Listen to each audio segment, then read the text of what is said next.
Everybody wants power, and whether you like it or not, you're part of the power game. In the 48 Laws of Power, Robert Greene suggests that instead of avoiding it, you're better off mastering it by understanding the ancient rules and strategies. Greene has distilled 3,000 years of power dynamics into 48 laws, showcasing examples of success and failure. Following these laws can boost your power, while ignoring them can diminish it.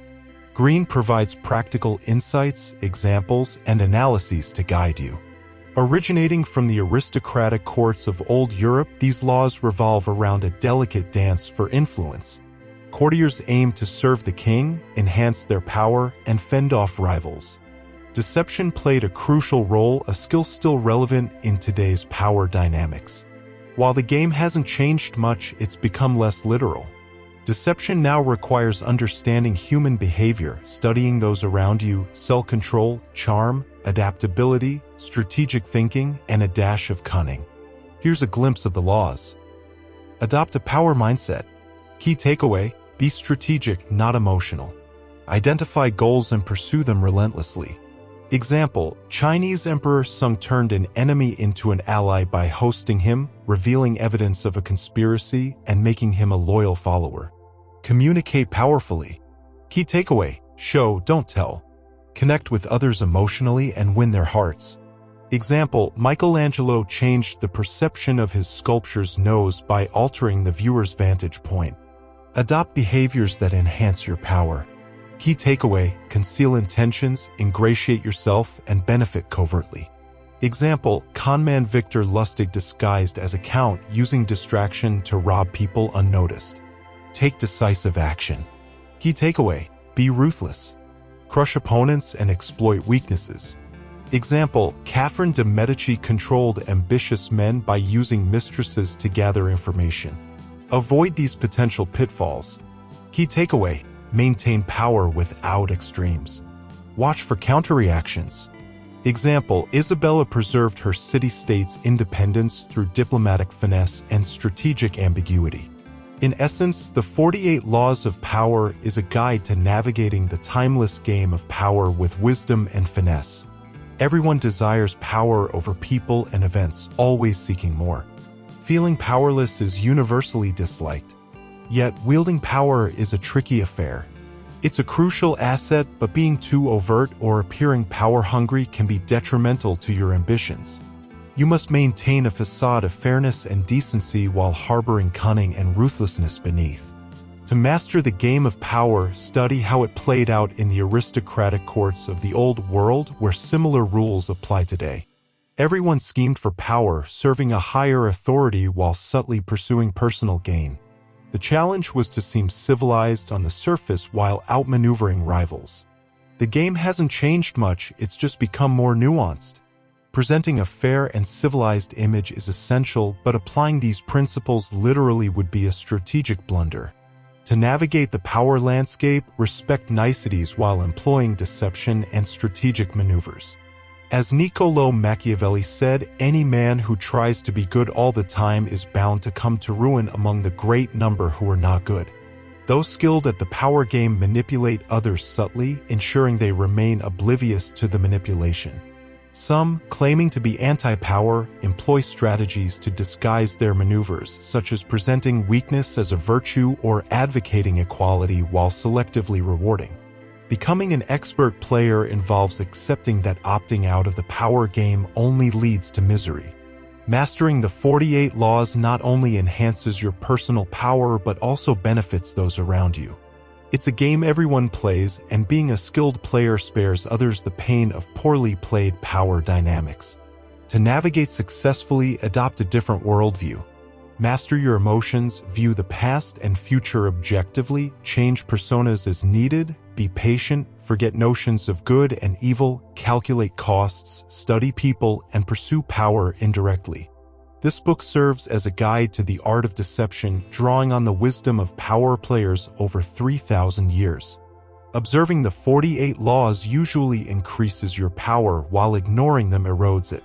Whether for evaluation, control, or entertainment, approach the study of power seriously. Law 1. Never upstage the boss. The law of power: ensure those above you always feel superior. Avoid excessive efforts to impress. It might backfire, making them insecure and causing a backlash. Go the extra mile to make your bosses appear better and smarter than anyone else. Principles: when dealing with power, overshadowing the boss is a perilous mistake. Those in power need to feel secure, intellectually superior, and deserving of their position. Insecurity leads to backlash. Displaying your talents can provoke envy and resentment, especially with superiors who hold the power to harm you. Avoid seeking approval by showcasing your abilities. It might lead to replacement with someone less threatening. For instance, Nicolas Fouquet tried to win King Louis XIV's favor with a lavish party, but it backfired. The king, feeling outdone, had him arrested. This historical lesson echoes the present reality of bosses needing to feel superior. 2 caveats. You might outshine your boss unintentionally, making them feel inferior. If unavoidable, consider avoiding extremely insecure leaders or disguising your qualities. Maintain a sense of limits and don't take favors for granted. Overstepping boundaries can make the boss feel undermined. Use flattery. Flatter your boss discreetly. If more intelligent, appear the opposite. Act naive, seek advice, and attribute good ideas to your boss publicly. Make your boss feel valued and experienced. Putting the law to work. In the 1600s, Galileo avoided eclipsing his patrons, the Medicis, by associating their greatness with his discoveries. Flattery secured his position as the court philosopher. Exceptions to the law. If your superior is weakening, strategically outdo her. If she's about to fall, refrain from piling on. If your superior is strong, but you're better, wait patiently for the natural ebb and flow of power. Green has distilled 3,000 years of power dynamics into 48 laws, showcasing examples of success and failure. Following these laws can boost your power, while ignoring them can diminish it. Green provides practical insights, examples, and analyses to guide you. Originating from the aristocratic courts of old Europe, these laws revolve around a delicate dance for influence. Courtiers aim to serve the king, enhance their power, and fend off rivals. Deception played a crucial role, a skill still relevant in today's power dynamics. While the game hasn't changed much, it's become less literal. Deception now requires understanding human behavior, studying those around you, self-control, charm, adaptability, strategic thinking, and a dash of cunning. Here's a glimpse of the laws. Adopt a power mindset. Key takeaway: be strategic, not emotional. Identify goals and pursue them relentlessly.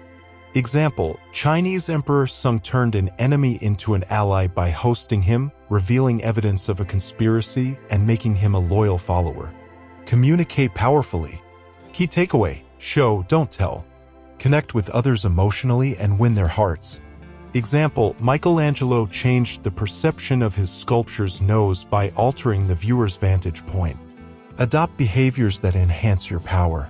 Key takeaway: conceal intentions, ingratiate yourself, and benefit covertly. Example: conman Victor Lustig disguised as a count, using distraction to rob people unnoticed. Take decisive action. Key takeaway: be ruthless. Crush opponents and exploit weaknesses. Example: Catherine de' Medici controlled ambitious men by using mistresses to gather information. Avoid these potential pitfalls. Key takeaway: maintain power without extremes. Watch for counter-reactions. Example: Isabella preserved her city-state's independence through diplomatic finesse and strategic ambiguity. In essence, the 48 Laws of Power is a guide to navigating the timeless game of power with wisdom and finesse. Everyone desires power over people and events, always seeking more. Feeling powerless is universally disliked. Yet, wielding power is a tricky affair. It's a crucial asset, but being too overt or appearing power-hungry can be detrimental to your ambitions. You must maintain a facade of fairness and decency while harboring cunning and ruthlessness beneath. To master the game of power, study how it played out in the aristocratic courts of the old world, where similar rules apply today. Everyone schemed for power, serving a higher authority while subtly pursuing personal gain. The challenge was to seem civilized on the surface while outmaneuvering rivals. The game hasn't changed much, it's just become more nuanced. Presenting a fair and civilized image is essential, but applying these principles literally would be a strategic blunder. To navigate the power landscape, respect niceties while employing deception and strategic maneuvers. As Niccolò Machiavelli said, any man who tries to be good all the time is bound to come to ruin among the great number who are not good.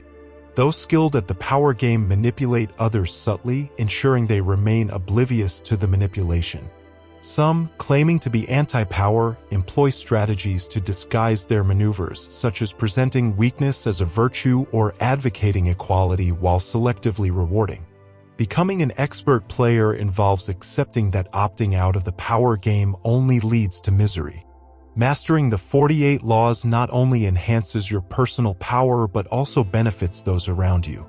It's a game everyone plays, and being a skilled player spares others the pain of poorly played power dynamics. To navigate successfully, adopt a different worldview. Master your emotions, view the past and future objectively, change personas as needed, be patient, forget notions of good and evil, calculate costs, study people, and pursue power indirectly. This book serves as a guide to the art of deception, drawing on the wisdom of power players over 3,000 years. Observing the 48 laws usually increases your power, while ignoring them erodes it. Whether for evaluation, control, or entertainment, approach the study of power seriously. Law 2. Be wary of friends, use enemies. The law of power: keep a close eye on your friends. They can easily become envious and resentful, undermining you. On the flip side, promoting an enemy can make them more loyal than a friend, striving to prove themselves. So, use your enemies, and if you lack them, consider creating some. Principles. Despite our instinct to turn to friends for help, think twice because you might not know them as well as you think. Friends tend to agree to avoid conflict and may hide negative qualities, leaving you uncertain about their true feelings. In positions of power, hiring friends weakens you. Skill and competence outweigh friendship, and friendly feelings can hinder necessary actions. Hiring a friend may reveal hidden qualities, and their act of kindness may unbalance the relationship, leading to resentment. Enemies, when co-opted, can be more beneficial than friends. Choose enemies strategically based on their potential to further your interests. Other uses for enemies include keeping you alert and focused, portraying yourself as a fighter for the people, and avoiding hidden adversaries. Don't fear open opposition. Declared opponents can be converted, unlike hidden enemies. Putting the law to work. Examples of leaders turning enemies into allies.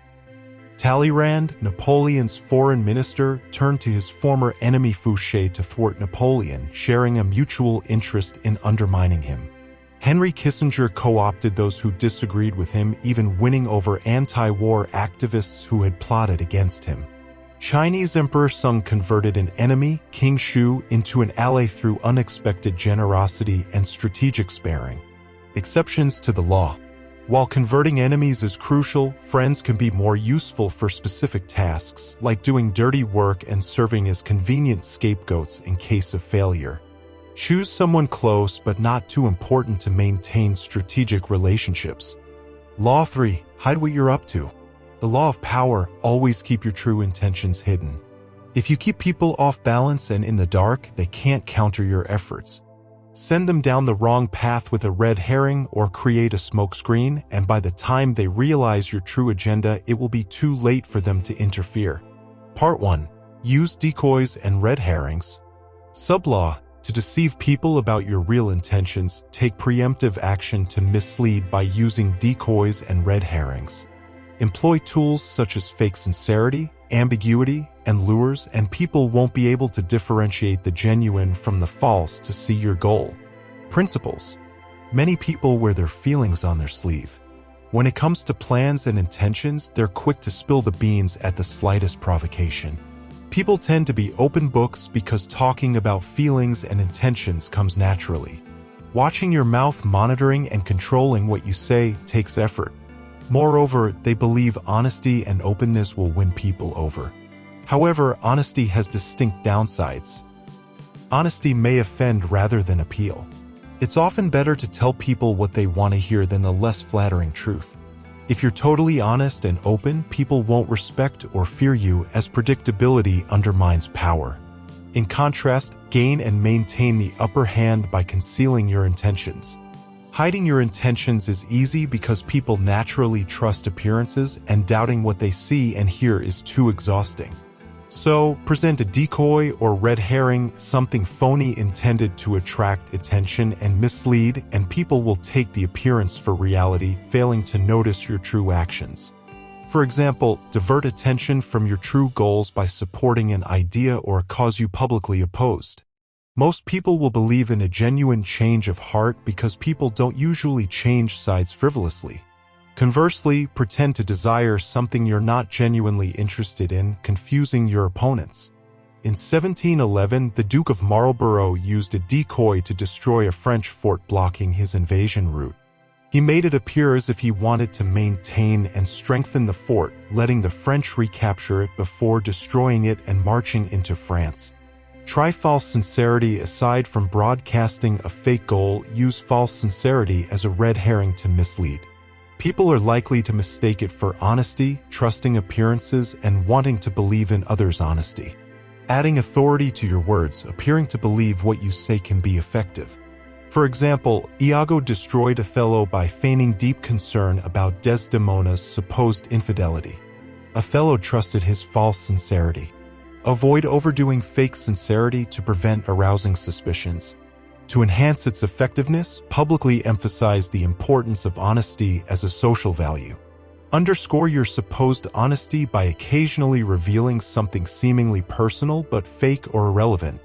Putting decoys to work. Otto von Bismarck, as a deputy in the Prussian parliament, succeeded in his aim of going to war by using a decoy.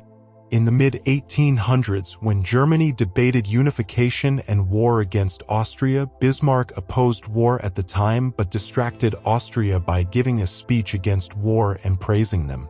While confusing everyone, war was averted and Bismarck became a cabinet minister, allowing him to strengthen the army and unify Germany. Part 2. Use smokescreens. Sublaw. An effective way to deceive people is to hide your intentions behind a comfortable and familiar facade, a smokescreen that you create. One of the most effective smokescreens is assuming a bland expression and manner. It lulls your target into complacency and they don't notice they're heading into a trap. Principles. You might expect skillful deceivers to be charismatic people who use elaborate stories to mislead. However, the best deceivers create a mild, low-key front. Use familiar scenarios and actions, a smokescreen, to lull your targets into complacency and trust. Once you get the sucker's attention with something familiar, they won't notice the real deception. It works because people can focus on only one thing at a time, not suspecting that the seemingly innocuous person is setting them up for a fall. By contrast, a decoy is set up to attract attention in an obvious way, while a smokescreen essentially lulls you to sleep or into a state of inattention. The simplest form of a smokescreen is a blank facial expression. For example, in negotiations, Secretary of State Henry Kissinger used a monotonous voice, blank expression, and repetition of details to lull those he negotiated with before unveiling forceful demands, catching them off guard and intimidating them. Smokescreens can be employed using psychological weaknesses. Make a seemingly noble gesture. People like noble gestures, creating good feelings, but they may conceal other purposes. For example, the creation of the National Gallery of Art in 1937 looked noble but served an art dealer's purpose to clear wall space for more purchases. Create a pattern that serves as a smokescreen. Establish a series of actions to convince your target you're going in a particular direction. Catch them off guard by breaking the pattern. For example, in 1878, Jay Gould took over Western Union by creating a pattern of seeming to want payoffs, distracting from his real purpose. Exploit the human tendency to mistake appearance for reality. Seem to blend into a group. If done well, you won't arouse suspicions, using your cover to pursue your real purpose. For example, during the Cold War, British civil servants spied by blending into the old boy establishment seamlessly.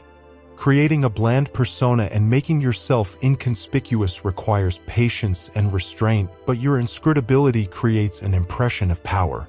Putting smokescreens to work. Number 1. Joseph Weil, a con artist, lured a businessman into a trap by using a purported business deal as a smokescreen. Diesel thought he was buying property but was drawn into betting money on a fixed boxing match, leaving his money behind as he fled, thinking the boxer had been killed. Putting smokescreens to work. Number 2. In the 1920s, Haile Selassie used apparent innocence to disarm a military leader conspiring against him. By distracting with a banquet, Selassie's troops surrounded the army, buying their weapons and forcing the leader to surrender. Exceptions to the law: diversionary tactics fail if you're known to be a deceiver. Admit past behavior and pretend to be repentant to overcome suspicion. Conspicuous gestures can be effective diversionary tactics occasionally. For example, charlatans in 17th and 18th century Europe used huge shows to distract from selling quack potions. However, spectacles have limits and people catch on to the purpose. In contrast, a mild-mannered demeanor can deceive people indefinitely. Law 4. Say as little as possible. The law of power: your strength lies in speaking less. Keep it vague and ambiguous, leaving others to interpret. This leaves them frustrated, obsessed with deciphering your thoughts. Principles. In the power game, appearance is key. Speaking sparingly projects power, intimidation, and mystery. Consider these principles. Silence discomforts others; they want to know your thoughts. By controlling your words, you keep them guessing. Short responses prompt defensiveness, revealing motivations and weaknesses. Their fixation on your brief comments enhances your power. In most cases, less talk implies importance and profundity, cultivating an air of mystery. Andy Warhol wielded power through ambiguity, purposefully making enigmatic comments that left interpreters baffled yet intrigued. Apart from appearing significant, saying little avoids the risk of costly, foolish remarks. Russian rebel Ryleyev paid with his life for talking too much. A hanged rope incident turned fatal due to his ill-timed comment. Putting the law to work. King Louis XIV harnessed brevity and silence to wield power. When underlings presented issues, they debated first and then selected 2 representatives to state their cases.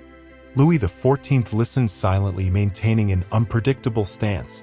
His minimal response, "I shall see," kept everyone in suspense, preventing manipulation and maintaining control. In contrast, Coriolanus, a Roman military hero, couldn't restrain himself during a political rally, boasting prematurely and losing an election despite previous victories.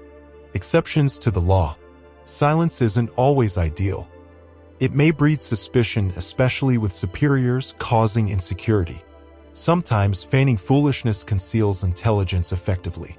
Words can serve as a smokescreen to distract and appear less suspicious. Law 5. Guard your reputation. The law of power: your reputation is your power. A strong one influences and intimidates. Defend against attacks on your reputation and dismantle your opponent's standing. Principles. Understanding others is limited, so judgments rely on visible aspects: style, words, gestures, and behavior. Your appearance shapes your reputation. Key points. Craft and maintain your reputation meticulously. Controlling how others perceive you is wielding power. A memorable trait forms the core of your reputation. It acts as your calling card, shaping perceptions and predisposing others to be influenced by you. A robust reputation magnifies strengths, instills intimidation, and commands respect, often achieving goals effortlessly. Past successes predict future triumphs. Align your reputation with a positive trait and associate with opposites to improve a negative image. Fiercely protect your reputation. Anticipate and deflect attacks without appearing defensive, which signals insecurity. Attacking a more powerful opponent's reputation can be strategic. Be clever to avoid damaging your own standing. Subtly undermine opponents with ridicule or satire when you possess a solid reputation. Putting the law to work. Chinese General Liang exemplifies the power of a strong reputation. Facing a formidable force, he relied on his deceptive reputation, forcing the opponent to retreat. When lacking a reputation, P.T. Barnum, lacking reputation, targeted Peale's museum. Tactics. Spread doubts about stability through rumors, creating a bind for opponents. Ridicule opponents' reputation through a fake hypnotism demonstration, diverting attention and boosting Barnum's showmanship reputation. Exceptions to the law. Developing and maintaining a robust reputation holds universal importance. Law 6. Attract attention. The law of power. Appearances matter. What isn't visible doesn't count. Stand out. Project yourself as larger, mysterious, and more exciting than those around you. Part 1. Be scandalous. Sublaw. Gain attention by being controversial and outrageous. Embrace scandal. All attention enhances your power. Principles. Attracting attention isn't innate for many. Learn to do it by associating your name with something distinctive, a unique style, hairstyle, mannerism, or quirk. Any attention is valuable. P.T. Barnum thrived on attacks without defending himself, cultivating an image as a showman. Society favors those larger than life. Adopt attention-drawing qualities even if controversial. In any profession, being a showman is advantageous. For example, Thomas Edison captivated with displays and fantastical talks, overshadowing Nikola Tesla's brilliance. If in a low-visibility position, garner attention by targeting someone more famous. A young Roman servant used poetry to mock the Pope, drawing public attention. Exercise caution as relentless attacks can backfire. Maintain creativity, change methods to retain attention. Picasso defied expectations by switching styles, keeping the public intrigued. Putting the law to work. P.T. Barnum used schemes to draw attention, from starting rumors about fraudulent performers to unconventional promotions. Embrace both positive and negative attention for success. Part 2. Be mysterious. Sublaw. People are drawn to mystery. Cultivate an air of mystery by being vague. Don't reveal all, create anticipation. Use mystery to deceive, captivate, and intimidate. Principles. In an unpredictable world, people crave the mysterious. Make yourself enigmatic through silence, occasional ambiguity, purposeful inconsistency, and appearing eccentric. Con artists like Victor Lustig attract with mystery. Appear interesting and distract to exploit. Mystery offers benefits. Appears brilliant even if average. Forces others on the defensive. Inspires fear due to uncertainty.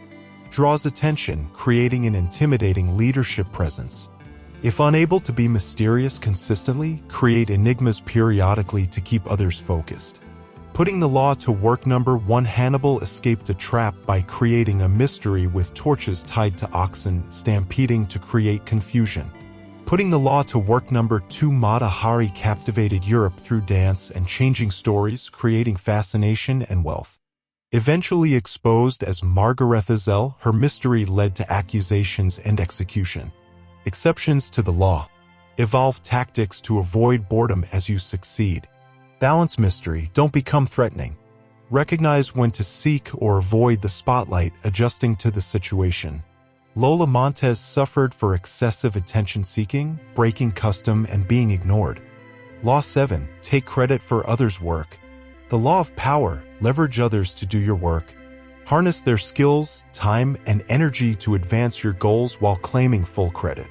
Your efficiency and accomplishments will earn admiration, leaving your helpers forgotten. Principles. Doing tasks others can handle wastes your time and energy. Seize others' efforts, taking credit to project power and exceptional productivity. 2 approaches to exploit others. Wait for them to complete the work and claim it as yours. Actively engage others to work for you, taking credit for their achievements. Vultures exemplify the first method, patiently benefiting from the work of others. Similarly, people often circle, awaiting opportunities to feed on others' success. Rather than complain, consider becoming a vulture yourself.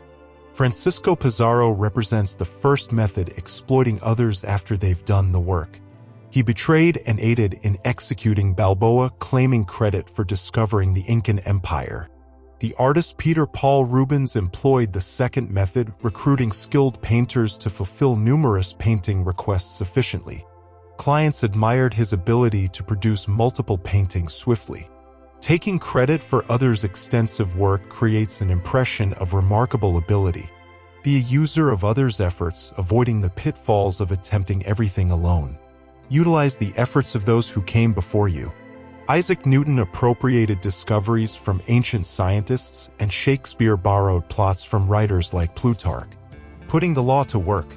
Thomas Edison exploited Nikola Tesla's brilliance, offering $50,000 for redesigning a dynamo, then reneging on the promise while claiming credit.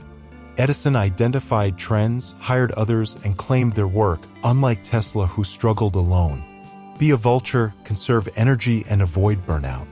Seize opportunities strategically instead of attempting to do it all. Exceptions to the law. Exercise caution if you lack a strong reputation. Grasping for credit may seem opportunistic. Avoid upstaging superiors by greedily claiming credit. Henry Kissinger exemplified this by letting Nixon take credit for the success of their China visit, playing the game wisely. Law 8. Bait your enemy. The law of power. Prompt your opponent to come to you. When you induce action in others, you maintain control. Set traps and then strike. Principles. While many seek power through aggression, its constant use can lead to exhaustion. Aggressive tactics force you to react without thoughtful planning, losing control over time. True power stems from effective action, not just aggression. Often, laying traps and patiently awaiting results proves more advantageous in the long term than immediate, aggressive actions.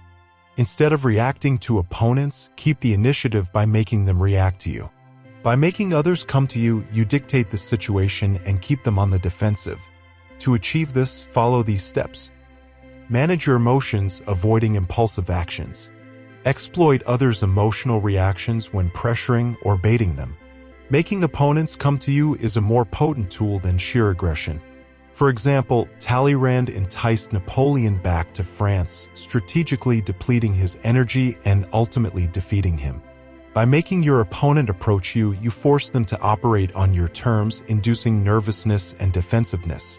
In negotiations, insist that others come to you to maintain control. Subtle and manipulative baiting can create an illusion of control for your opponent, masking the reality. The attractiveness of your trap should agitate their emotions, obscuring the actual dynamics. The greedier the opponent, the more susceptible they are to your bait. Use this susceptibility to your advantage, as demonstrated by the manipulative tactics of robber baron Daniel Drew. Putting the law to work. In 1814, fearing Napoleon's return, Talleyrand strategically lured him back to France. Napoleon fell into the trap, returning to power, but faced challenges. Talleyrand's patient planning led to Napoleon's ultimate defeat at the Battle of Waterloo. Exceptions to the law. While the strategy of luring is effective, sudden aggression can also yield results. Surprise attacks force quick, uncalculated responses, catching opponents off guard and potentially causing mistakes. The choice between luring and attacking depends on circumstances. Lure a strong enemy to deplete their strength, but opt for a swift attack if your opponent is weak. Law 9. Don't argue, demonstrate. The law of power. Arguing seldom changes minds. Even apparent victories can breed resentment. A more effective approach to garner agreement is to showcase your point without uttering a word. People trust what they can see. Principles. Engaging in arguments, even if met with apparent agreement, leaves room for doubt and potential resentment. Words can be misinterpreted and people distrust them, knowing that manipulation is possible with the use of false sources and statistics. Demonstrating your point holds more sway. Visible evidence removes ambiguity, eliminating the chance of misinterpretation. Sir Christopher Wren, the British architect, exemplified this principle when addressing concerns about a town hall stability. Instead of arguing, he added columns, visually reassuring skeptics. By choosing demonstration over argument, you prevent making adversaries defensive, fostering openness to see and, consequently, agree with your perspective. Putting the law to work. Michelangelo exemplified the power of demonstration while sculpting David. When the mayor criticized the statue's nose size, Michelangelo, instead of arguing, invited him to view it from a different angle on the scaffold. The mayor, seeing the altered perspective, declared it perfect. Michelangelo won the point without causing offense. Exceptions to the law. Arguing becomes a strategic choice when caught in a lie, requiring diversion from deception. In such cases, argue passionately, as heightened emotion increases the likelihood of persuasion. Count Victor Lustig, an aristocratic con artist, applied this strategy when confronted about a supposed money-making machine. Using complex terminology, he vehemently argued that the sheriff damaged the box. Offering a refund and promises, Lustig handed over counterfeit bills, ultimately winning the argument. Law 10. Misery is contagious. Avoid it like the plague. The law of power. Individuals who are persistently unhappy spread discontent like a virus, and they'll overwhelm you with it. Steer clear of these individuals as you would a deadly epidemic. On the flip side, align yourself with joyful people to partake in the positive energy they radiate. Actively seek their company. Principles. While those facing unavoidable hardships deserve sympathy, some invite unhappiness through destructive actions affecting those around them. Attempts to change or improve them are futile. Instead, they'll drag you into their problems.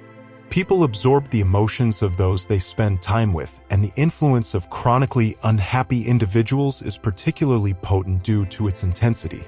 As victims of their circumstances, it may take time to realize they are the architects of their problems, ensnaring you in their web. In the pursuit of power, your associates can shape your destiny. Ties with these infectors result in wasted time and diminished respect from others, thanks to guilt by association. The perpetually dissatisfied and aggrieved are particularly hazardous infectors. Cassius, conspiring against Caesar, serves as an example of this misery. His discontent infected Brutus, leading to a historical tragedy. To protect yourself, scrutinize those you surround yourself with, observing potential warning signs. Focus on their impact on others rather than on blaming external factors for their problems. Watch for these infector characteristics. They breed misery. They radiate discontent. They have tumultuous histories. They leave a trail of failed relationships. They exhibit unstable careers. They possess an overwhelming charisma that hampers reason. Avoid feeling sorry for them, as attempting to help will only entangle you in their unchanged struggles. Conversely, align with individuals who attract and spread happiness. Seek out those emitting positive qualities, friendliness, charm, creativity, generosity, and absorb their positive influence. Putting the law to work. Lola Montez, a charismatic courtesan in the 1800s, left a trail of destruction across Europe. Her string of relationships ended in ruin for those who tried to help her, highlighting the peril of associating with such infectors. When encountering someone akin to her, escape immediately. Exceptions to the law. No exceptions exist to this law. Associating with individuals who spread misery yields no benefits. On the contrary, aligning with those possessing positive attributes brings only good to your life. Law 11. Be needed. The law of power. The more your superior relies on you, the more security and freedom you gain to pursue your goals. Make them dependent on your contributions and never let them believe they can manage without you. Principles. Power lies in persuading people to align with your wishes willingly. While force is an option, the ideal scenario is achieving voluntary compliance by making others dependent on you. This strategy is universally effective but holds particular value when your superior depends on you, positioning you as the influential force behind the scenes. Become indispensable, involving yourself comprehensively in their work to create a situation where your absence would result in significant challenges, giving you the upper hand. Independence is often associated with power, but true power requires relationships with allies, rivals, enemies, and superiors. Complete independence lacks power. Genuine influence comes from making others reliant on you, providing you the freedom to pursue your objectives. Otto von Bismarck exemplified this principle while serving weak Prussian kings, Frederick and William. They granted him authority, fearing the consequences of his departure. Create a similar dynamic by possessing an irreplaceable skill or talent. Michelangelo, despite constant arguments with the Pope, retained his position because of his exceptional artistic talent. Strive for a comparable situation where your unique skills make you challenging to replace. Indirect dependence is equally effective. For instance, being a crucial link in a chain of reliance, like screenwriter John Howard Lawson, who Columbia Pictures couldn't remove due to his association with Humphrey Bogart, the film company's star.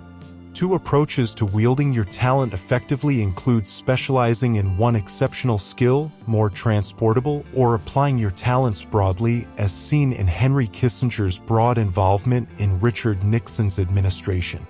Knowing others' secrets is another path to dependency. Intelligence chiefs, including J. Edgar Hoover, wielded such knowledge for job security, though living in constant paranoia. Remember, don't anticipate love from your boss for your indispensable role. Fear often secures job stability better than affection. Putting the law to work. Ensure your indispensability remains unquestionable. Stay vigilant, as someone more appealing or less threatening could replace you at any moment. The unexpected success of a competitor could render you expendable. Learn from history where accomplished military leaders faced imprisonment or execution when their success became a threat.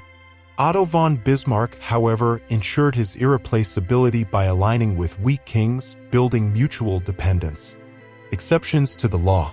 While making others dependent on you grants influence, achieving total independence often requires removing those above you, leading to isolation, resentment, and enemies. Mutual dependence proves more sustainable, creating a scenario where your superior willingly follows your lead. Law 12. Disarm others by being nice. The law of power. Employ honesty and generosity to disarm and divert others from your plans. This tactic works because even the most skeptical individuals respond emotionally, much like a child, to acts of kindness. Principles. Deception and distraction often work hand in hand. Distracting people provides you the time to set up your strategy without arousing suspicion. A powerful method of distraction is surprising them with honesty or generosity. This disarms people by alleviating suspicions, tapping into their inner child, and eliciting eager, childlike gratitude. The Chinese termed this strategy giving before you take. The gift distracts while you execute your plan. Whether a physical gift, a kind act, a favor, or an apparently honest admission, it serves to create an immediate diversion or to prepare someone for future actions or requests. In initial encounters, opt for selective honesty. Building an initial perception of honesty is enduring and gives you the time to implement your plans. Cultivate a reputation for honesty through a series of small, truthful acts. Victor Lustig, a con man, successfully swindled Al Capone by strategically appearing honest. In a world of distrust and scheming, Lustig's unexpected honesty softened Capone, making him susceptible to Lustig's real scheme. Generosity is another powerful distraction tool. Regardless of skepticism, everyone, even the most cynical individuals, succumbs to a gift. Gifts, be they tangible or thoughtful acts of kindness, resonate emotionally, transforming even tough characters like Capone into appreciative recipients. The key is projecting genuine sincerity, otherwise, trust is lost forever. Putting the law to work. While swindling Al Capone might not be for everyone, Victor Lustig's success underscores the effectiveness of understanding human nature. In an environment of distrust, Lustig showcased apparent honesty to distract and succeed in his swindle. Exceptions to the law.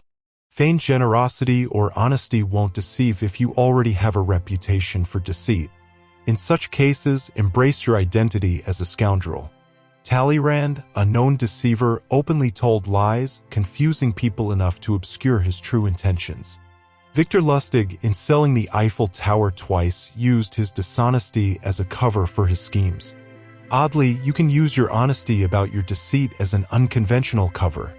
Law 13. Show others what's in it for them. The law of power. When seeking assistance from someone in a position of power, avoid discussing your needs or past favors. Instead, appeal to their self-interest. They'll be willing to help if they see something important for them in return. Principles. Attaining power often involves seeking help from those above you. However, the way you ask matters. There's an art to it.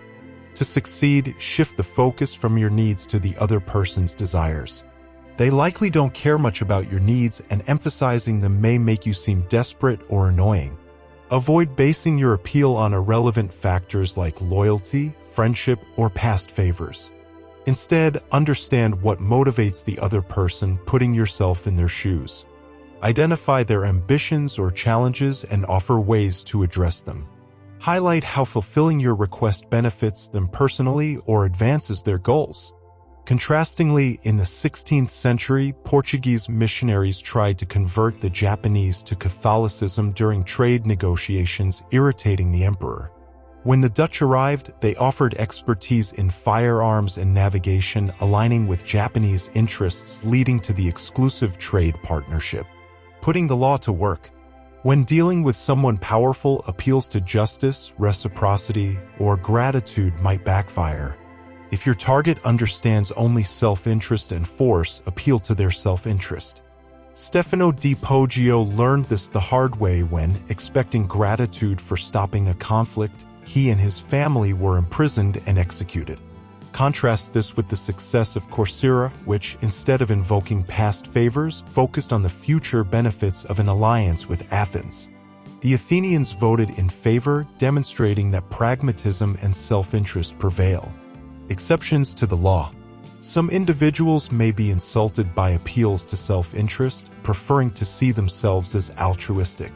For them, the chance to be magnanimous is more appealing. Provide the opportunity for them to feel beneficent and superior. Law 14. Seem like a friend, but be a spy. The law of power, gathering information through spying, is crucial to wielding power.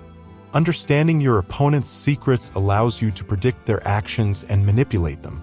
While you can use spies, it's more effective to adopt a friendly demeanor and personally extract people's plans and vulnerabilities. Principles. To wield power effectively, you must comprehend others, their intentions, goals, and ambitions, along with their secrets, weaknesses, and hidden motives. However, people won't willingly divulge this information, so you need to find a way to extract it without their awareness. Here are 2 approaches. Use spies, employing others, such as people working for your target, as spies can provide valuable information but comes with risks, as you can't fully control them. They might unintentionally expose you, make mistakes, or turn against you. Be a spy yourself, pose as a friend, and listen attentively. It's simple and powerful to appear friendly while gathering information. Encourage others to talk, saying little yourself, and listen actively. Additional tips. Be particularly attentive at social events where people are relaxed and open. Show genuine interest, say little, and build alliances while learning secrets. Avoid being too overt and probing for information to prevent arousing suspicion. Use friendly conversation. Set traps by making untrue statements and observing reactions, revealing what others may be concealing. Employ the tactic of pretending to share confidences, eliciting genuine revelations. Strongly disagreeing with someone can also prompt them to reveal more than intended. The information gained from spying is a form of power, allowing you to anticipate others' actions and plan accordingly. Putting the law to work. Knowledge acquired through spying gives you an aura of omnipotence, making others irresistibly drawn to you. Joseph Devine, a highly successful art dealer, used spying to his advantage. Seeking to secure Andrew Mellon as a client, Devine paid Mellon's staff for information on his tastes and habits. Armed with this knowledge, Devine strategically engaged with Mellon, showcasing shared interests and tastes, ultimately making Mellon his most lucrative client. Exceptions to the law. While you spy on others, remember they may be spying on you. This offers an opportunity to feed false information, gaining control of the game. During World War II, as Germans targeted London with rocket bombs, the British, aware of German spies, replaced them with their agents, providing misleading information and disrupting the enemy's plans. Law 15. Annihilate your enemy. The law of power, completely defeat your enemy. Leaving any ember smoldering invites future conflict. Leniency is a luxury you can't afford. Principles. History is filled with leaders who, in defeating their enemies, showed mercy by sparing their lives. However, these enemies often nursed resentment and grew more determined until they could retaliate. Your enemies harbor animosity and seek your elimination. To secure peace, reciprocate accordingly. When you gain the upper hand, deliver a decisive blow. This doesn't necessarily mean taking lives, but neutralizing them completely, stripping away their ability to retaliate. In the past, banishment was a common approach. For example, in the 1930s, Chiang Kai-shek nearly wiped out Mao Zedong's communists, but focusing on the Japanese invasion, left them alive. Over a decade, the communists recovered and overcame Chiang's forces, compelling him to flee to Taiwan. Exercise total control over your enemies, offer no compromises or options. Negotiation undermines your victory. Crushing them is essential for your security. Putting the law to work. Empress Wu of China sustained a 40-year reign, one of the longest in Chinese history, by ruthlessly eliminating every rival without exception. Ascending from a concubine to empress, she orchestrated the demise of her own child, executed a rival concubine, poisoned family members, and exiled others. She navigated through coup attempts by executing all conspirators. Claiming divine descent, she declared herself divine emperor when the dynasty was depleted. She ruled effectively until age 80, compelled to abdicate. Exceptions to the law. Rarely, when opponents are on the brink, letting them self-destruct might be prudent. Defeat and humiliation can be demoralizing, leading to irrecoverable damage. Yet, leniency risks embitterment or emboldening, making the path of annihilation generally more advisable. Law 16. Don't wear out your welcome. The law of power. Once you've gained recognition and admiration, avoid overstaying your welcome. Excessive visibility diminishes your value. People lose interest and respect. However, by strategically stepping back and creating a deliberate hiatus, you can artfully and purposefully revive appreciation and respect. Principles. In navigating the intricate realm of wielding power, it is crucial to maintain a delicate equilibrium between your presence and absence. A commanding presence undoubtedly attracts attention, but the peril of ubiquity lies in the gradual erosion of interest and respect. To counteract this, a strategic withdrawal, carefully timed just before individuals begin to feel a sense of saturation, becomes an artful means to not only preserve but also enhance your standing. This fundamental principle finds its echoes in the intricate dynamics of seduction and love. When familiarity breeds a hint of complacency, a calculated retreat, devoid of immediate explanation, serves as the catalyst for reigniting desire and reinstating respect upon your eventual return. This timeless tactic, embraced by literary luminaries such as J.D. Salinger and Thomas Pynchon, involves a purposeful retreat from the public eye, perpetuating an enigmatic allure. Extending beyond the realms of interpersonal dynamics, the scarcity principle and economic underpinning underscores that the perceived value of anything rare is inherently elevated. Joseph Devine, the astute art dealer, adeptly wielded this principle to augment the worth of paintings. By deliberately limiting their availability through strategic acquisitions and subsequent removal from the market, Devine ensured the amplification of their inherent uniqueness. A stratagem applicable to the presentation of your own distinctive skills to heighten their perceived value. A nuanced understanding of the cyclical nature of public attention is vital.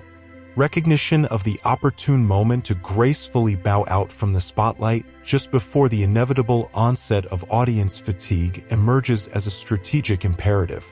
Greta Garbo, the iconic actress, orchestrated a masterful exit in her mid-30s, departing the stage on a high note, ensuring continued admiration and sidestepping the perils of overstaying her welcome.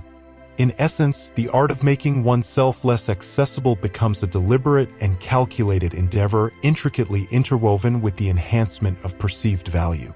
Putting the law to work. Illustrating this law in action, we journey back to the 8th century BC to the tale of Deioces, a figure coveting rulership over Media. Initiating his ascent by cultivating a reputation as a judicious arbiter in settling disputes, Deioces deftly drew people toward him for impartial judgments, thereby fostering a functional and harmonious society. However, recognizing the delicate balance, he astutely declared his weariness, orchestrating a strategic withdrawal from public life. The ensuing chaos served as a poignant testament to his indispensability. Witnessing the tumultuous aftermath of his hiatus, people clamored for his return to such an extent that they willingly established a monarchy for him. Embracing the principle of scarcity, Dioses proceeded to govern with an aura of divine detachment, communicating with his subjects solely on his terms, thus engendering profound respect and exercising godlike rule for an impressive 53 years. Exceptions to the law. While the tactical implementation of periodic withdrawal proves effective in the context of having already attained power and respect, a premature retreat from the limelight risks relegation to the realm of forgetfulness. Examining this principle in the context of romantic entanglements, the success of withdrawal hinges on the foundation of a memorable prior presence. To be missed, one must first be seen and appreciated, a fundamental sequence in the intricate dance of absence and allure. Law 17. Be unpredictable. The law of power injects a sense of dynamism by embracing unpredictability. People inherently drawn to stability and control can be genuinely disoriented and even awed by unexpected actions. Utilizing the element of surprise while others grapple to decipher and anticipate your every move allows you to stealthily advance towards your objectives without attracting unnecessary attention. Principles.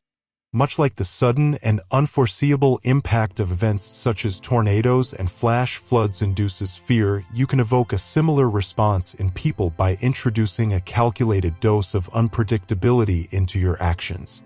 Humans, akin to animals, often adhere to patterns and routines for the sake of convenience, comfort, or societal harmony.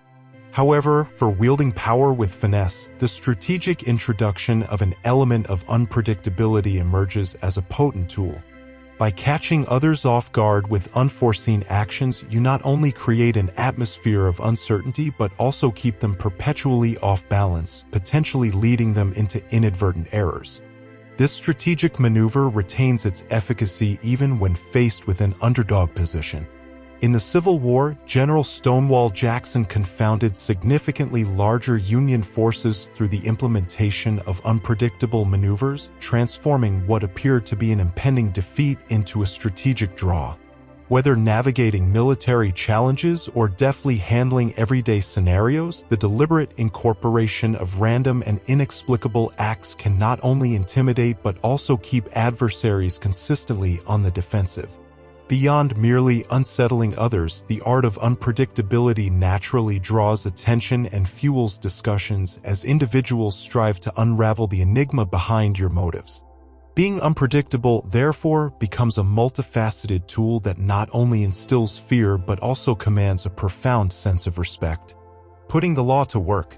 Illustrating the potency of unpredictability, in 1972, chess prodigy Bobby Fischer harnessed this quality to such an extent that Russian champion Boris Spassky underwent a complete meltdown, eventually abandoning their match in Reykjavik, Iceland. The game of chess, intricately reliant on pattern recognition and strategic anticipation, witnessed Spassky, a seasoned tactician, falter in the face of Fischer's seemingly erratic behavior. Fischer's deliberate tardiness, relentless complaints, unpredictable conduct, and ostensibly unwise moves succeeded in creating a state of profound confusion and, ultimately, terror in Spassky. This masterful display of unpredictability culminated in Fischer's victory, underscoring the undeniable potency of keeping adversaries consistently off-kilter. Exceptions to the law. While the art of unpredictability stands as a formidable tool, there exist strategic instances where maintaining predictability serves a valuable purpose. Predictable actions can effectively act as a smokescreen, inducing complacency in others and diverting attention from your nuanced maneuvers. In certain situations, particularly when a pattern of predictability has been firmly established, a sudden departure from the expected may elicit disbelief. Muhammad Ali astutely leveraged this tactic in his 1974 bout against George Foreman, surprising him by deviating from his usual dancing strategy to adopt a more aggressive approach, ultimately securing a triumphant victory. Nevertheless, it is imperative to wield unpredictability judiciously, as a constant display of unpredictability in a subordinate role may engender diminished trust and heightened scrutiny. Law 18. Don't isolate yourself. The law of power. Avoid shutting yourself off when facing pressure. Isolation severs ties to vital information and potential allies, leaving you oblivious to imminent threats.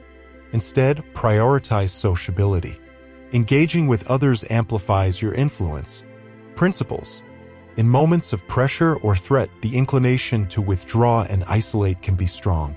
However, succumbing to this impulse is a strategic error.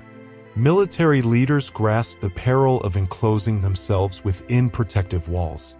It renders them a conspicuous target, susceptible to siege, and transforms their fortress into a confining prison. Limited information from a shrinking circle hampers decision-making, and the lack of external intelligence compounds the risk. History shows that such isolation often culminates in defeat. This concept extends beyond the realm of military strategy. Personal power thrives on social interaction. A leader must occupy the hub of activity, attuned to the dynamics of their surroundings. Resist the temptation to isolate in the face of threats. Foster sociability by reconnecting with existing allies and forging new alliances. This approach enables vigilant monitoring of unfolding events and facilitates effective responses. Actively engaging with diverse circles impedes the concealment of secrets. Regular interaction acts as a safeguard, preventing a distorted perspective or obsession. The French minister Talleyrand exemplified this principle, cultivating connections across various spheres, even with dubious individuals, to stay informed. Navigating crises successfully, he adapted to changing circumstances and maintained influence. Similarly, rulers recognized the peril of losing touch with the populace, a potential breeding ground for rebellion. Constant circulation thwarts clandestine plotting and renders you more elusive than confinement behind walls ever could. Putting the law to work. Louis XIV, cognizant of the strife faced by his predecessors, adopted a meticulous approach to maintain control. The layout of Versailles, with the king's bed at its core, symbolized his central role. A daily ritual ensured regular check-ins with family, courtiers, and officials, positioning around 100 individuals in orbit around him. This perpetual togetherness allowed Louis XIV to remain astutely aware, preventing anything from escaping his notice. By anchoring court activity around himself, he sustained peace for 5 decades. Exceptions to the law. Isolation may serve a purpose when clarity and perspective are paramount, requiring undistracted contemplation. For instance, Machiavelli penned The Prince during exile, and prisoners have produced notable works in moments of solitude. However, ensure that isolation remains transient, preventing its transformation into a quagmire. Law 19. Know your victim. The law of power. People come in various types, and each responds differently to deception. Recognize your target and avoid those who may be a waste of your time or seek revenge. Practical insights. In your pursuit of power, a one-size-fits-all approach won't suffice. People exhibit diverse characteristics, requiring discernment to tailor your strategy accordingly. Recognizing the type of person you're dealing with is crucial. Identifying the 5 most problematic types is imperative, as engaging with them could prove futile or even detrimental. Oversensitive and egotistical, reacts excessively to perceived slights, often with disproportionate force. Insecure and fragile, nurtures hurt feelings, launching subtle attacks that accumulate over time. Pathologically suspicious, paranoia-driven, easily deceived but potentially dangerous if turned against you. Cold and calculating, suppresses immediate anger, biding time for calculated revenge. Handle with caution. Slow-witted or literal, lacks the intellect to grasp complex schemes. Testing with humor or metaphor reveals their limitations. Mastering the art of reading people is indispensable for wielding power effectively. Failure to comprehend your targets can lead to wasted time or, at worst, self-inflicted trouble, such as inadvertently insulting those you aim to flatter or triggering their insecurities. Before engaging, conduct thorough research. Relying on instincts or appearances is risky, as people adeptly conceal their true nature. Putting the law to work. Numerous historical instances underscore the repercussions of underestimating or misunderstanding adversaries. Oversensitive and egotistical, a powerful Shah dismissed Genghis Khan's alliance offers, assuming superiority and met his downfall. Oversensitive and egotistical, in 1910, a con artist, Joe Fury, underestimated a Texas rancher, triggering a 5-year mission for retribution. Literal. Henry Ford's literal mindset baffled art dealers, thwarting attempts to sell him a collection with a beautifully illustrated book. Exceptions to the law. Understanding individuals before dealings is a universal imperative with no exceptions. Law 20. Don't take sides. The law of power, refrain from aligning with any cause or faction except yourself. Independence ensures control. As others vie for your attention, you can skillfully play one side against another. Part 1. Be courted by everyone. Sub-law, maintain distance and avoid commitment to attract power and attention. Offer hope but nothing more. Principles. Earn respect by resisting allegiance to individuals or groups. Your allure lies in being unattainable by either side. Independence sparks desire. Witnessing someone coveted compels others to join the pursuit. Commitment diminishes your appeal. The loss of mystery makes you less sought after. While others court your support, employing gifts and favors, accept graciously without feeling obligated. Avoid offense, project excitement, and keep others interested in the hope of an alliance. Navigate the game for personal advantage. For instance, during the 1968 presidential election, Henry Kissinger strategically secured promises from both Republican Richard Nixon and Democrat Hubert Humphrey. By holding back loyalty, he avoided the Watergate stain and continued in the next administration. Putting the law to work. Queen Elizabeth I, facing pressure to marry, astutely allowed suitors to court her without commitment. Recognizing the potential pitfalls of marriage, she preserved her power, ruled peacefully, and avoided conflicts and wars. Part 2. Stay above the fray. Sub-law, resist involvement in petty conflicts. Show interest, feign support, but remain neutral. Let others exhaust themselves, positioning you for strategic gains. Principles. People will try to entangle you in their quarrels. Resist, as their issues offer no benefits. Maintain interest and feign support without emotional involvement. Refusing commitment safeguards autonomy and initiative. By letting others tire, you may capitalize on their exhaustion or position yourself strategically. President George Washington, by refusing to align with France, aimed for autonomy, positioning the United States as an equal power. Putting the law to work. Isabella, a ruler in 15th century Italy, navigated her city-state's independence amid warring neighbors. Open to overtures without acceptance, engaging in negotiations and strategic maneuvers, she preserved her territory for a century after her death. Exceptions to the law. Balance is key. Excessive manipulation risks alliances turning against you. Prolonged stringing along may lead to waning interest. If needed, commit without emotional involvement, retaining the option to withdraw. Law 21. Make others feel smarter.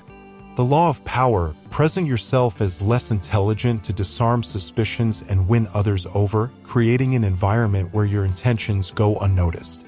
Principles. Be cautious to avoid inadvertently insulting someone's intelligence, as individuals generally dislike feeling foolish. Exploit this by adopting a strategy where you make others genuinely believe they possess superior intellect. Craft an image of yourself as naive or slow-witted, causing them to lower their guard and overlook any ulterior motives you might harbor. Illustrating this principle, Prussian Minister Bismarck astutely employed the tactic of appearing reckless and making calculated blunders during a card game with Count Blome. Blome, blinded by the perception of superiority, unknowingly signed a treaty that favored Prussia, oblivious to its intricate terms. The strategy of feigning subservience and naivety can play a pivotal role in career advancement, particularly when starting from a lower position. By projecting an image of non-threat, one may reap rewards such as promotions or the discreet pursuit of personal interests. Extending this approach, the downplaying of various qualities, such as sophistication or taste, can yield a similar effect. People are likely to enjoy your company, feeling elevated in your presence while you subtly navigate towards your goals. Putting the law to work. A historical example showcasing the efficacy of this principle unfolded in the late 1800s when San Francisco con artists successfully swindled a group of New York businessmen with a counterfeit diamond mine. The con artists strategically played the roles of naive individuals, allowing the businessmen to feel superior. This perception of incompetence shielded the con artists from suspicion, facilitating the successful execution of their deceptive plan. Exceptions to the law. In the early stages of one's career or ascent to power, showcasing intelligence can prove beneficial. However, it's essential to strike a balance and avoid appearing overly competent to prevent triggering a perceived threat.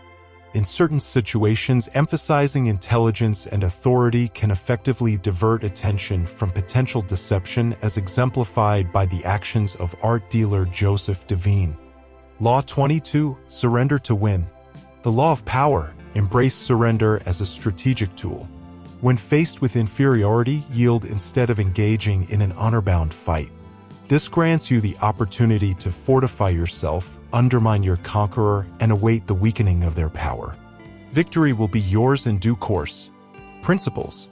Contrary to intuition, yielding to adversaries can position you for control and eventual triumph. Conventional reactions to aggression often escalate problems, leading to a destructive cycle of counteraggression. If you find yourself in the weaker position, engaging in aggressive combat is a path to decimation. A more astute approach is surrender, turning the other cheek. This halts the adversary's aggression, creating confusion and providing you with the upper hand. While your opponent believes they have vanquished you, you gain the space to strengthen yourself, identify vulnerabilities, and plot your retaliation. Externally compliant, internally resolute, the art lies in maintaining this facade long enough for your opponent to perceive their victory. Premature revelation risks ruin and prolonged suffering. The urge to flee when overpowered is tempting, but distance won't ensure safety. Remaining in proximity, ready to strike when the time is ripe, proves more advantageous. In ancient China, King Gojian, after losing to the ruler of Wu, opted not to escape but surrendered his wealth and worked in Wu's stables. Observing and learning, he later returned to conquer a weakened Wu amid internal strife and drought. Power is fluid, and those at the pinnacle today will inevitably descend. Surrender strategically places you to capitalize when the eventual downfall occurs. Putting the law to work. German writer Bertolt Brecht, a communist fleeing Hitler's rise, sought refuge in the U.S. film industry. Amid the McCarthy-era's Hollywood purges, he navigated the House Un-American Activities Committee with deference and ambiguity. Politeness and elusive answers, coupled with linguistic confusion, led to Brecht's swift dismissal. He emerged unscathed, continuing his work while subtly mocking the committee's ignorance. By feigning respect and surrender, Brecht elevated the committee's importance while cleverly sidestepping their understanding of his work. Exceptions to the law. Arguments for martyrdom or unwavering resistance may arise, especially for causes seemingly transcending personal survival. However, longevity allows for future opportunities. Endure until the tide turns, ensuring you're alive to reap the benefits. Law 23. Focus your efforts. The law of power. Save your energy and resources by directing them where they matter most. Concentrate on tapping into the richest source rather than scattering your efforts across various avenues. Principles. People often feel scattered, diminishing their energy and effectiveness. The key is to prioritize and focus on what truly matters. The same principle applies to wielding power. Zero in on your primary goal and you'll achieve it without diluting your efforts and resources. When Casanova faced imprisonment, his singular focus on escape sustained him through the challenges. Even after relocation to a new cell following months of secret digging, he persisted and eventually succeeded in breaking free. Whether in a position of power or striving for it, align yourself with those more influential. Concentrate on impressing your top prospect rather than spreading yourself thin among potential allies for greater success and resource conservation. Scientist Nikola Tesla's independence-seeking approach wore him out dealing with numerous sources. In contrast, Michelangelo thrived under Pope Julius II's patronage, as did Galileo with the Medicis. In influential organizational settings, identify key decision-makers and concentrate efforts on influencing them. Putting the law to work. Throughout history, expansive kingdoms like Rome and Athens fell due to overextension and vulnerability. In contrast, the Rothschild banking family flourished by concentrating and staying cohesive. They maintained exclusivity, kept operations impenetrable, and followed the founders' advice to avoid diffusion, dissension, and division. Their concentrated approach, functioning like a synchronized watch, shielded and expanded their wealth while other powerful families faltered. Exceptions to the law. Concentration has its risks. In situations where you're weaker, dispersing forces, as seen in guerrilla warfare, may be safer than presenting a clear target by concentrating them. Relying solely on an alliance with one person becomes precarious if that person dies or loses power. In uncertain times, secure more than one ally. Law 24. Play by the rules. The law of power. Ancient courtiers excelled at manipulation, mastering the art of operating within specific behavioral norms. Study their triumphs and pitfalls to ascend in any system. Principles. To flourish in power dynamics, grasp and manipulate the rules of the court or environment you navigate. Even today, a skilled courtier or adept functionary holds significant power, offering lessons from the past. Time-tested laws of court politics persist. Avoid bragging. Stirring resentment and backstabbing result from flaunting achievements. Appear mellow, make hard work seem effortless, earning admiration for your capabilities.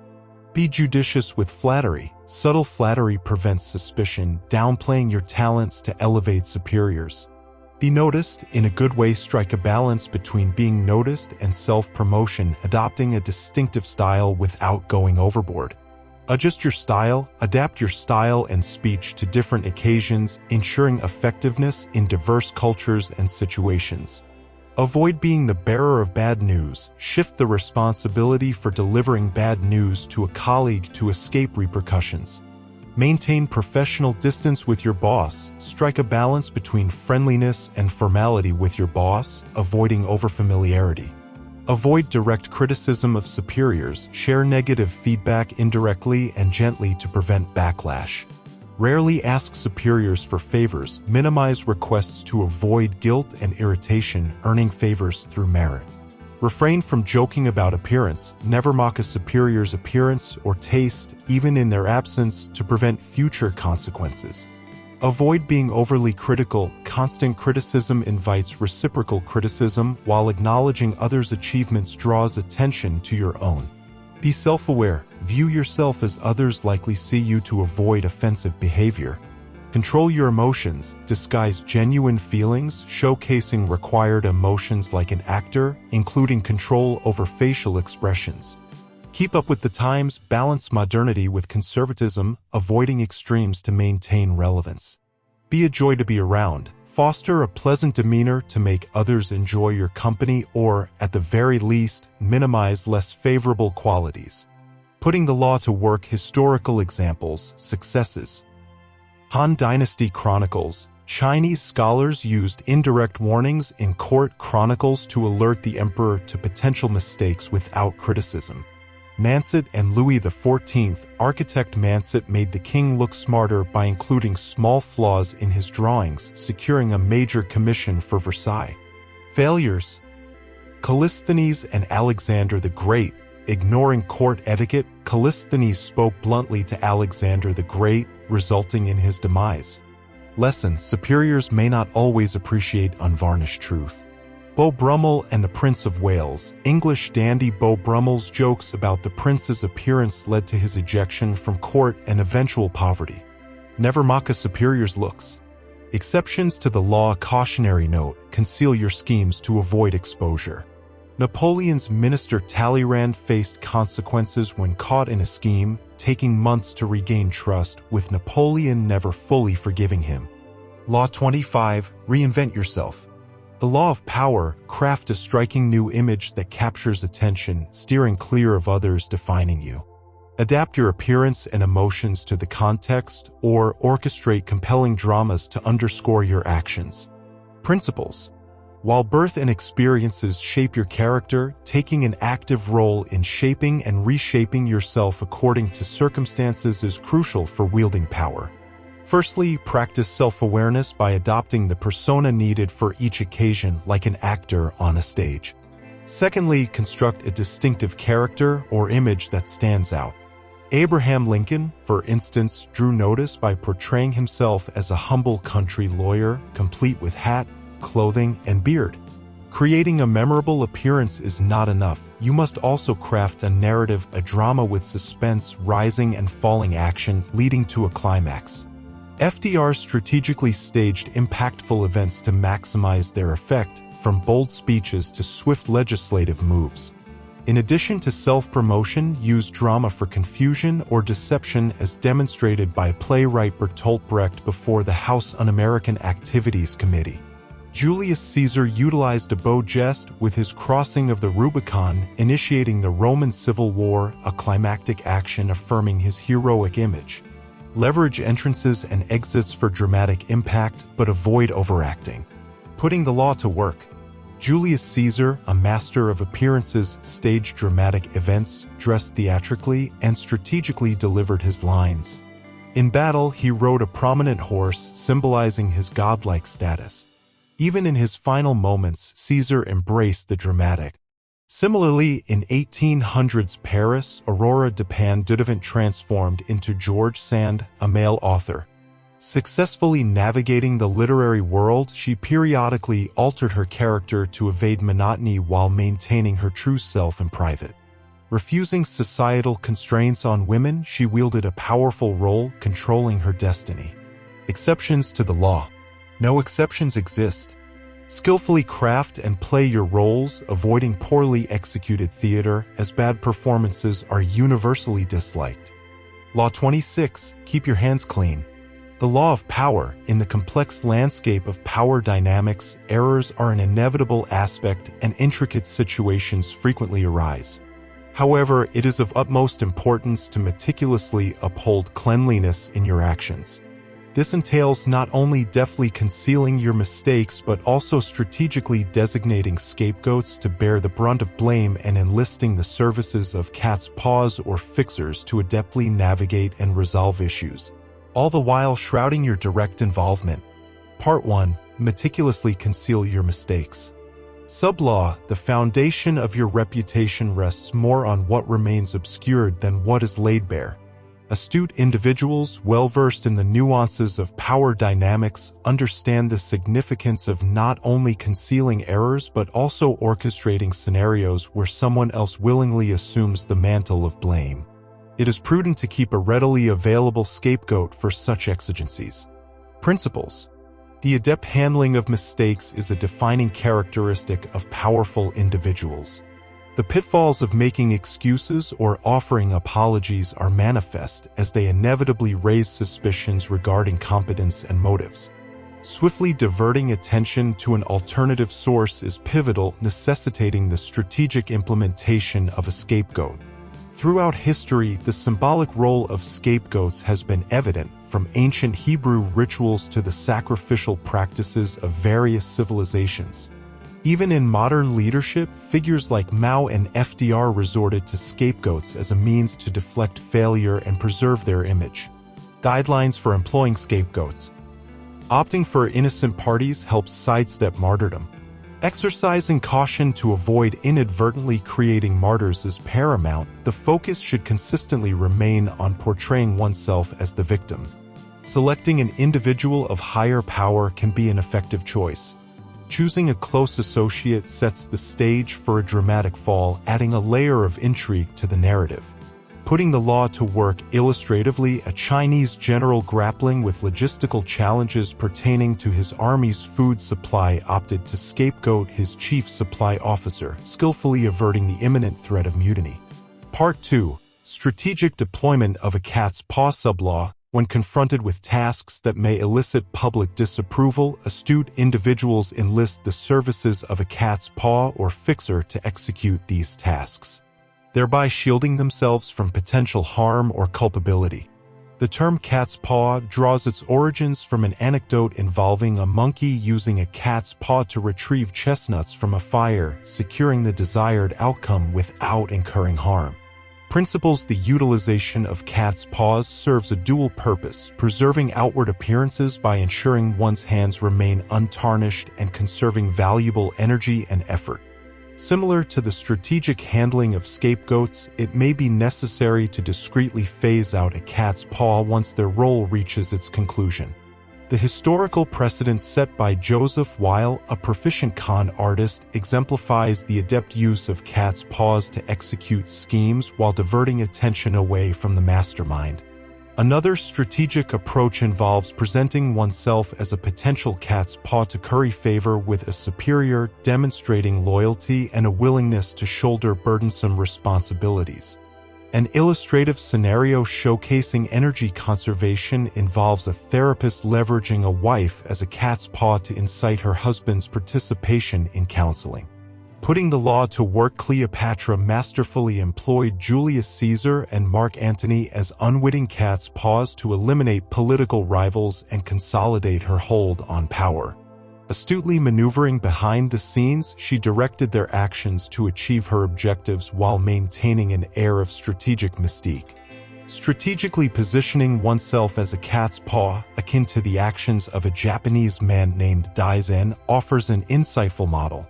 Daizen, discovering a friend in financial distress due to a borrowed sum, orchestrated a sequence of events that indirectly alleviated the debt, all while avoiding direct involvement or creating a sense of obligation.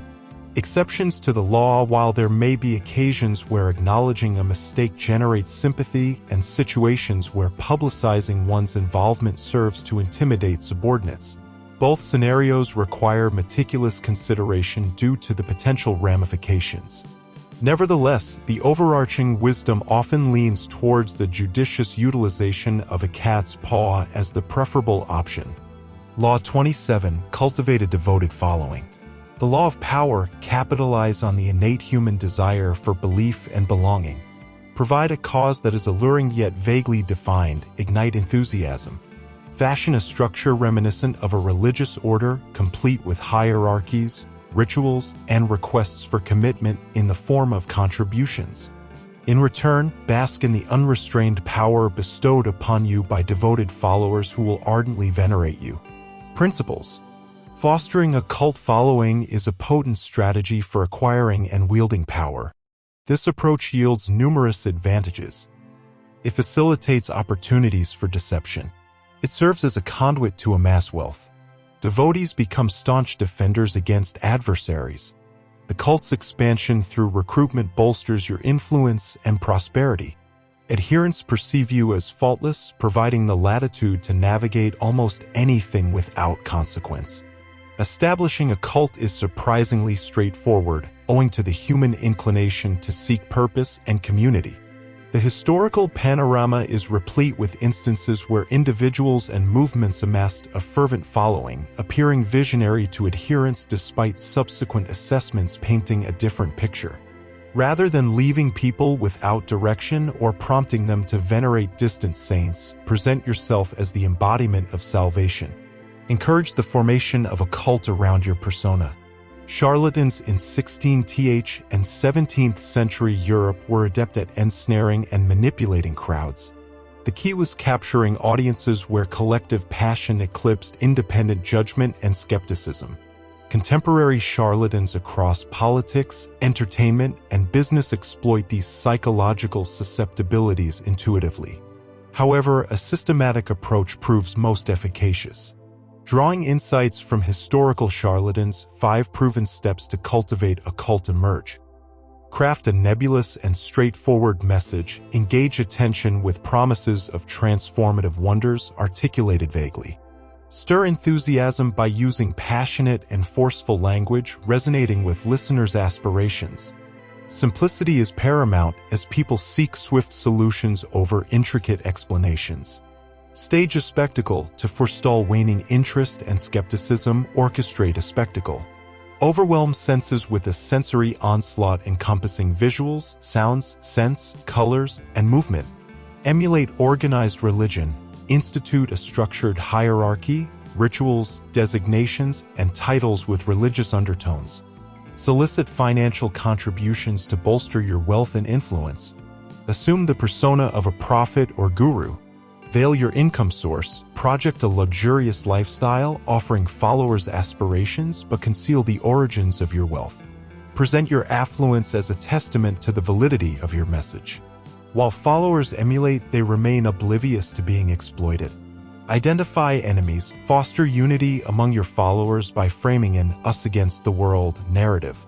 This is easily achieved as external criticism naturally emerges with the cult's growth. Fabricate or spotlight enemies, genuine or imagined, and witness fervent defense of your cause against non-believers. Putting the law to work in the late 1700s, Dr. Franz Mesmer captivated a vast following with promises of miraculous cures through magnetic forces. Spectacles in his apartment involved participants experiencing trance-like states amid harp music and magnetic water.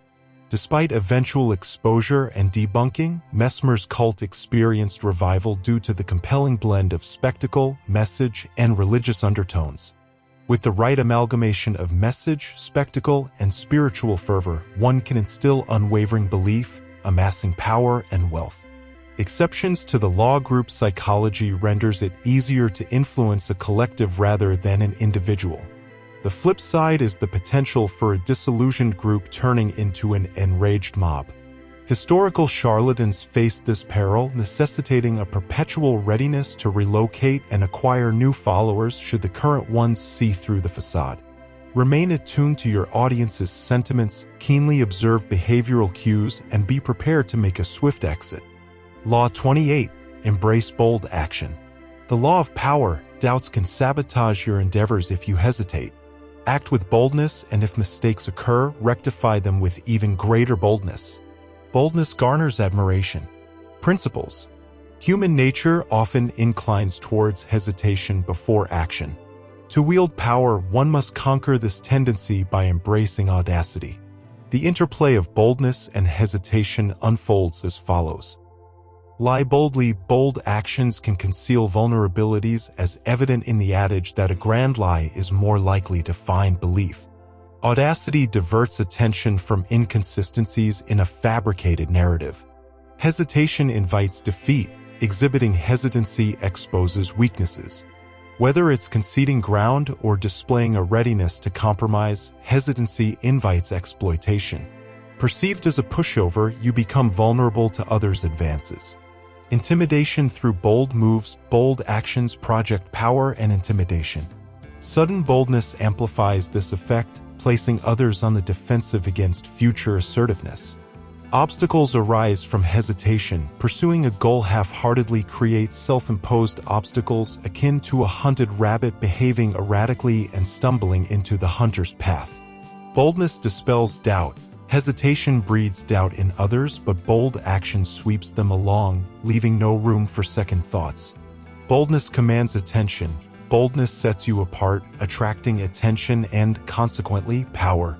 Timidity often stems from a desire for approval and conflict avoidance. While timid individuals may harbor bold thoughts, fear impedes their translation into action. Timidity reflects self-absorption, concern for self-image and external perception. Boldness, conversely, redirects focus outward, onto results, fostering a sense of fearlessness. Boldness is cultivated, it's a skill to be honed. Napoleon, initially timid, mastered boldness to triumph on the battlefield and extend it to all facets of life, transcending his physical stature. Practice boldness, especially in negotiations such as pricing. Avoid the common error of seeking too little. When Columbus sought funding for his New World voyage, he boldly requested the title Grand Admiral of the Ocean, demanding respect and receiving both. Eliminate timidity, replacing it with boldness. If boldness leads to a mistake, rectify it with even bolder action. Putting the law to work. Pietro Aretino, once a kitchen servant, aspired to be a great writer. Through audacity, he achieved his ambition. Pope Leo X mourned an elephant's death, commissioning a painting for its tomb. Aretino seized the opportunity, writing a satirical pamphlet, The Elephant's Fictitious Will, mocking the Pope and cardinals. Aretino's audacity not only amused the Pope but led to a job offer. Exceptions to the law. Employ boldness strategically for specific goals, avoiding indiscriminate use. Controlled and targeted boldness prevents widespread offense, preventing a downfall. Lola Montes, mistress to the King of Bavaria, boldly interfered in the country's affairs, provoking public outrage and eventual deportation. Strategic deployment of timidity might serve your interests, allowing you to set up situations for future advantage. However, this tactic loses effectiveness over time as a reputation develops. Law 29. Strategize the outcome. The law of power devises meticulous plans with a definite conclusion. Project far ahead, consider all potential scenarios, and resist the pull of wishful thinking. Execute your plans resolutely, steering clear of temptations to deviate from your path. Principles. Many believe they're envisioning the future and planning ahead, yet often it's wishful thinking shaping their vision, not a reality-based future. Unfortunate outcomes outnumber favorable ones. Take the Athenians attacking Sicily, driven by dreams of wealth and glory, only to face a disastrous war and the collapse of their civilization. Vague plans court trouble.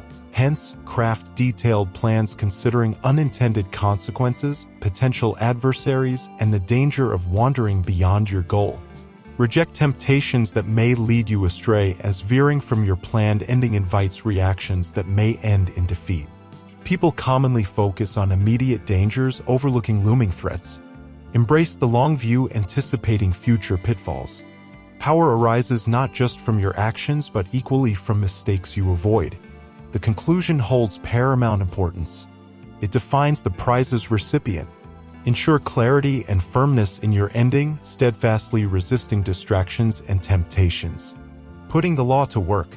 In the mid-1800s, Otto von Bismarck, Prussian leader, aspired to forge a united Germany under Prussian rule. Focused on this ending, he meticulously planned each step, resisting the allure of additional territory or glory. His steps included provoking war with Denmark to fuel Prussian nationalism and unify the country. Inciting war with Austria for Prussian independence, eschewing the temptation to annex Austrian territory. Instigating war with France to unite the German kingdoms against a common enemy and lay the foundation for a secure, united Germany. Having achieved his goal, Bismarck refrained from further expansion despite pressure from his generals. His strategic moves surprised European leaders, anticipating more aggression. Bismarck, however, prioritized unity and security, concluding with his last move. Exceptions to the law. There are no exceptions to the imperative need for forward thinking and planning to the end. While acknowledging the inherent uncertainty of the future, a flexible plan remains crucial for adapting to sudden developments. However, true adaptability arises from a clear goal and a foresight plan, not from mere improvisation. Law 30. Make it seem easy. The law of power. Make difficult feats seem effortless, and you'll inspire awe in others and seem powerful. Conceal the work behind your accomplishments. If you brag about it, you'll ruin the effect. Principles. Natural spectacles like volcanoes and tornadoes, showcasing immense power, appear seamless, leaving people in awe. Craft an impression of ease, making the difficult appear easy to instill awe and convey power. Individuals admire those who execute seemingly impossible tasks, especially when executed with apparent ease. Elite courtiers excelled in presenting the arduous as effortless. Renaissance artists, masters of this art, concealed their studios and works in progress, revealing only the final masterpiece. The concealed effort heightened the magical effect. Conversely, those who exert too much effort discomfort us. Graceful performers create a captivating illusion by making their labor seem innate. Apply the same principle to power. Public performances should be appealing, entertaining, and create anticipation. Above all, they must be awe-inspiring. Revealing the effort diminishes the impact. Observers convince themselves they could match or surpass the achievement. Avoid unveiling your cleverness by exposing your tricks. French minister Talleyrand, projecting power, maintained an appearance of minimal effort. Others did the legwork while he hinted at grand future plans, cultivating an aura of prescience. His public comments, meticulously planned, seemed spontaneous displays of wit and intelligence. Contrary to the common tendency to boast about hard work and cleverness, generating contempt, embrace mystery. The more mysterious your actions, the more potent you become. Effortlessness suggests untapped ability and power. Putting the law to work. Revealing the effort behind an effect spoils its impact. In the 16th century, Japanese tea ceremonies aimed for effortless perfection. The most renowned practitioner left if the host appeared to be trying too hard. Escape artist Harry Houdini mastered the art of making escapes seem effortless. His success stemmed from extensive research, study, practice, and physical training. While concealing his efforts, he showcased the laboriously acquired skills. Emulate Houdini. Diligently research and practice before public appearances, but guard against disclosing the labor behind your efforts. Exceptions to the law. Avoid excessive secrecy as it may appear paranoid. Houdini skillfully made concealing his tricks part of the entertainment. Occasionally, revealing inner workings can engage the audience, fostering a sense of involvement and insight, although never divulge everything. P.T. Barnum found that exposing tricks amused audiences, bolstering their confidence and fueling suspicion toward competitors who guarded their secrets. Carefully plan revelations, steering clear of impulsive and thoughtless disclosures. Law 31. Set up a phony choice. The law of power, to deceive people, seemed to give them a meaningful choice, but sharply limit their options to a few that work in your favor regardless of which they choose. Your victims will feel in control, but you'll pull the strings. Principles. We all enjoy choices, often overlooking their limitation in elections, jobs, or the marketplace. Despite its unfairness, we accept it as the alternative. Unlimited freedom of choice is too overwhelming. A confined range is more manageable and induces less anxiety. Leveraging limited choices presents a significant opportunity for deception. People don't sense manipulation if they believe they have even a slight choice. Here are strategies for orchestrating either or choices in your favor. Spin the choices, present 3 or 4 options with your preferred one strategically framed as the best. Effective with insecure decision makers. Advocate the opposite. Express what you don't want as your preference, leading contrarians to choose the opposite, your desired option. Effective with contrarian individuals. Change the playing field, alter circumstances to force decisions. Rockefeller did this by acquiring railroad companies to control the oil industry, compelling companies to sell to him or face ruin. Shrink the options. If someone hesitates, offer worse choices with each delay. They realize the urgency to act immediately for better options. Effective with indecisive individuals. Emphasize the risks. Steer a fearful person by portraying alternative options as highly risky. Aggressively highlight the dangers to overcome procrastination. 2 bad alternatives. Force opponents to choose between 2 unfavorable options, both benefiting you. Sherman used this during the Civil War against Confederate troops. Putting the law to work in the 1500s, Ivan the Terrible lacked power to suppress the boyars and defend against external threats. He induced the people to grant him absolute power by allowing the princes to wreak havoc, then offered a choice: absolute power without interference or a new leader. The people chose a strong czar, granting him dictatorial powers willingly. Exceptions to the law when dealing with opponents, allowing them brief freedom may aid strategy. Observation. Law 32. Capture imagination. The law of power. Weave enticing fantasies amid life's hardships, and people will gather to hear them. Truth may be harsh, fantasies are preferable. Craft the right tale at the opportune moment, and wealth and power will follow. Principles. Fantasy holds allure in mundane, dreary, or oppressive times. Present an attractive fantasy when spirits are low, and you'll attract wealth and power. Explore these fantasy types that captivate and deceive masses by offering an escape from grim realities.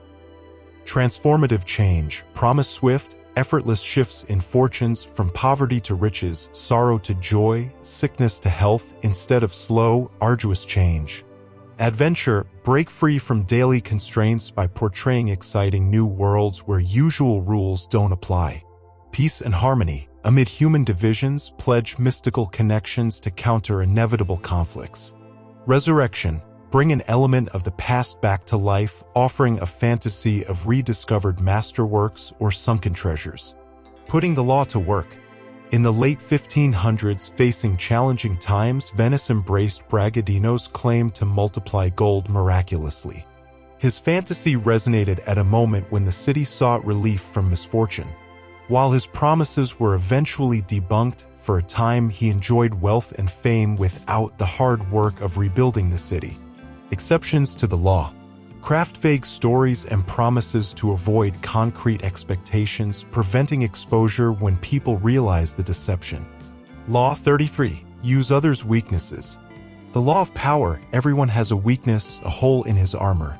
It's usually an insecurity, an uncontrollable emotion or need, or a secret pleasure. Once found, it's leverage that you can use to your advantage. Principles. Everyone has a weakness, a button you can find and push. Some people show their weaknesses openly while others hide them. You can most effectively exploit the weaknesses of those who hide them. Push their buttons and you can easily deceive them or get them to do what you want. In your search to find and exploit someone's weaknesses, understand these principles. Look and listen. No one keeps a secret. Even when people aren't talking, they convey a message with other signals such as body language. But talking is the place to start. Routine conversation is revealing. Learn to listen. Always seem interested. A seemingly sympathetic ear will get anyone talking. An old trick is to pretend to share a confidence with them. It can be inconsequential or even fabricated. It just needs to seem sincere. The other person will respond with a confidence of their own, which likely reveals a weakness. Pay attention to details: what a person laughs at, how they respond to a waiter, what their clothes say about them. Focus on unconscious behavior. Find out what they like most and are always looking to get. Indulge their desires or tastes. Tap into the inner child. Needs and weaknesses develop in childhood as a result of how we were treated, whether we were indulged or neglected, and whether emotional needs were met. These needs follow us into adulthood, although they may be buried, developing into weaknesses you can exploit. One clue that you've hit on something is when the person's response is childlike. If you identify something missing from a person's childhood, such as approval, provide a substitute. Look for the opposite. People who display a tendency or trait are often hiding its opposite.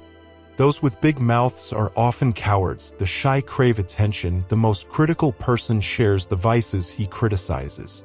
See beyond appearances. Find the linchpin. In groups and organizations, someone holds the key. Working behind the scenes, they know the score and have power and influence over the person at the top. They are essentially the group's weak link.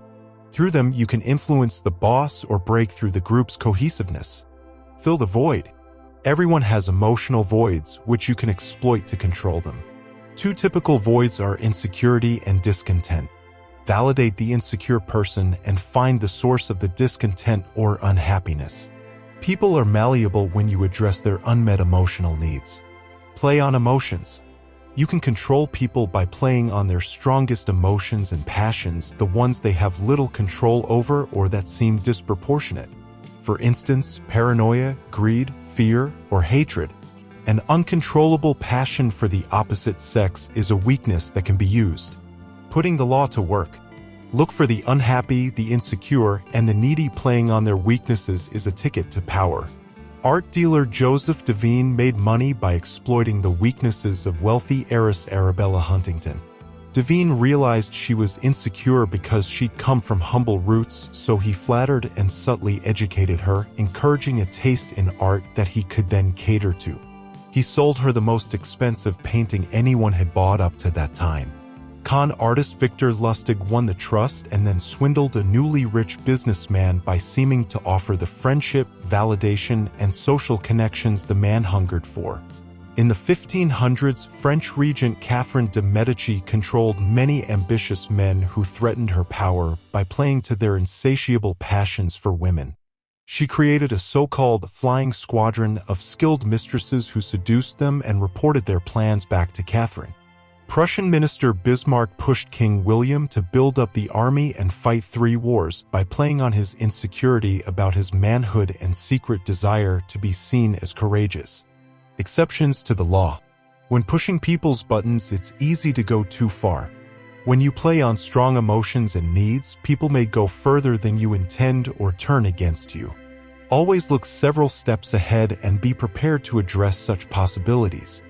Law 34. Act like royalty. The law of power: act like royalty and people will treat you that way. Project dignity and supreme confidence that you're destined for great things. If you demand a high price, people will think you're worth it. You'll accrue power and respect. Principles: radiate a regal aura and others will respond with status, respect, and power. Much like a king's crown exudes power and entitlement, create your own aura by behaving as if greatness is your destiny. Your unwavering confidence will emit a powerful energy akin to a royal presence. This brand of self-assurance is infectious, others will believe in it, and you can confidently request and receive what you desire. Your belief in yourself becomes a self-fulfilling prophecy. Children master this approach when they boldly and joyfully ask for what they want, and adults delight in indulging them. Make sure to distinguish yourself. People have certain expectations of royal behavior, and meeting them is crucial to being treated like royalty. One essential aspect is to carry yourself with great dignity, exhibiting a regal bearing distinct from arrogance, which signals insecurity. Haile Selassie, the Ethiopian ruler from a noble family, defied expectations of never ascending to the throne. His dignity, composure, and self-confidence as a young man garnered royal notice, propelling him upward. In addition to cultivating inner confidence, employ outward strategies to establish a royal aura. Make an audacious demand, request a substantial value, and stand your ground, as Columbus did when seeking funding and prestigious titles for his explorations from Queen Isabella of Spain. By signaling your worth, you earn respect even if your request is declined, a respect likely to pay off later. Elevate yourself by challenging the highest-ranking person. Confront a formidable opponent, positioning yourself as their equal. Present a gift to your superior or patron. This cements your equality with those above you and ensures you get what you want in return without appearing subservient. Putting the law to work. Christopher Columbus, son of a cheese vendor, projected an attitude and presence suggesting royal lineage when seeking support for his explorations.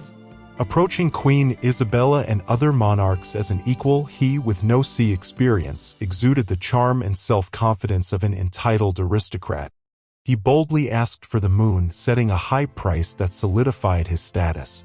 Besides ships, equipment, and crew pay, he requested the title Grand Admiral of the Oceanic Sea, the position of viceroy over discovered territory, and 10% of the proceeds from these lands, receiving everything but a percentage of the proceeds. Emulate Columbus, boldly request the extraordinary, and others will deem you worthy. Exceptions to the law. While setting yourself apart is crucial, never do so by humiliating others, as it can trigger a backlash. Also, floating too high may make you a target. Radiate confidence, not arrogance. Law 35. Master timing. The law of power: understand the rhythm of power dynamics. Recognize the opportune moments, align yourself wisely, and be patient for the right time when it favors you in the long run. When the moment arrives to make your decisive move against an opponent, act without hesitation. Principles. In the pursuit of power, timing holds the key. To capitalize on changing tides, one must discern the moments of action. Stay alert to shifts in the landscape and ally with emerging forces. Yet, be prepared to shift allegiance just before the pendulum swings in a new direction. To navigate the storms and emerge victorious while others falter, adhere to these principles. Sense the winds of change, be attuned to the shifts beneath the surface and the evolving societal landscape. Instead of clinging to a fading past, identify new leaders and movements to align with. Foresee the counteraction as a new force gains momentum or a fresh power takes the stage. Anticipate the reactionary wave and position yourself to ride it. Exercise patience and maintain composure. Amid chaos, keep a low profile and bide your time, awaiting the opportune moment to reassert control. Time can be approached in 3 dimensions. Take the long view.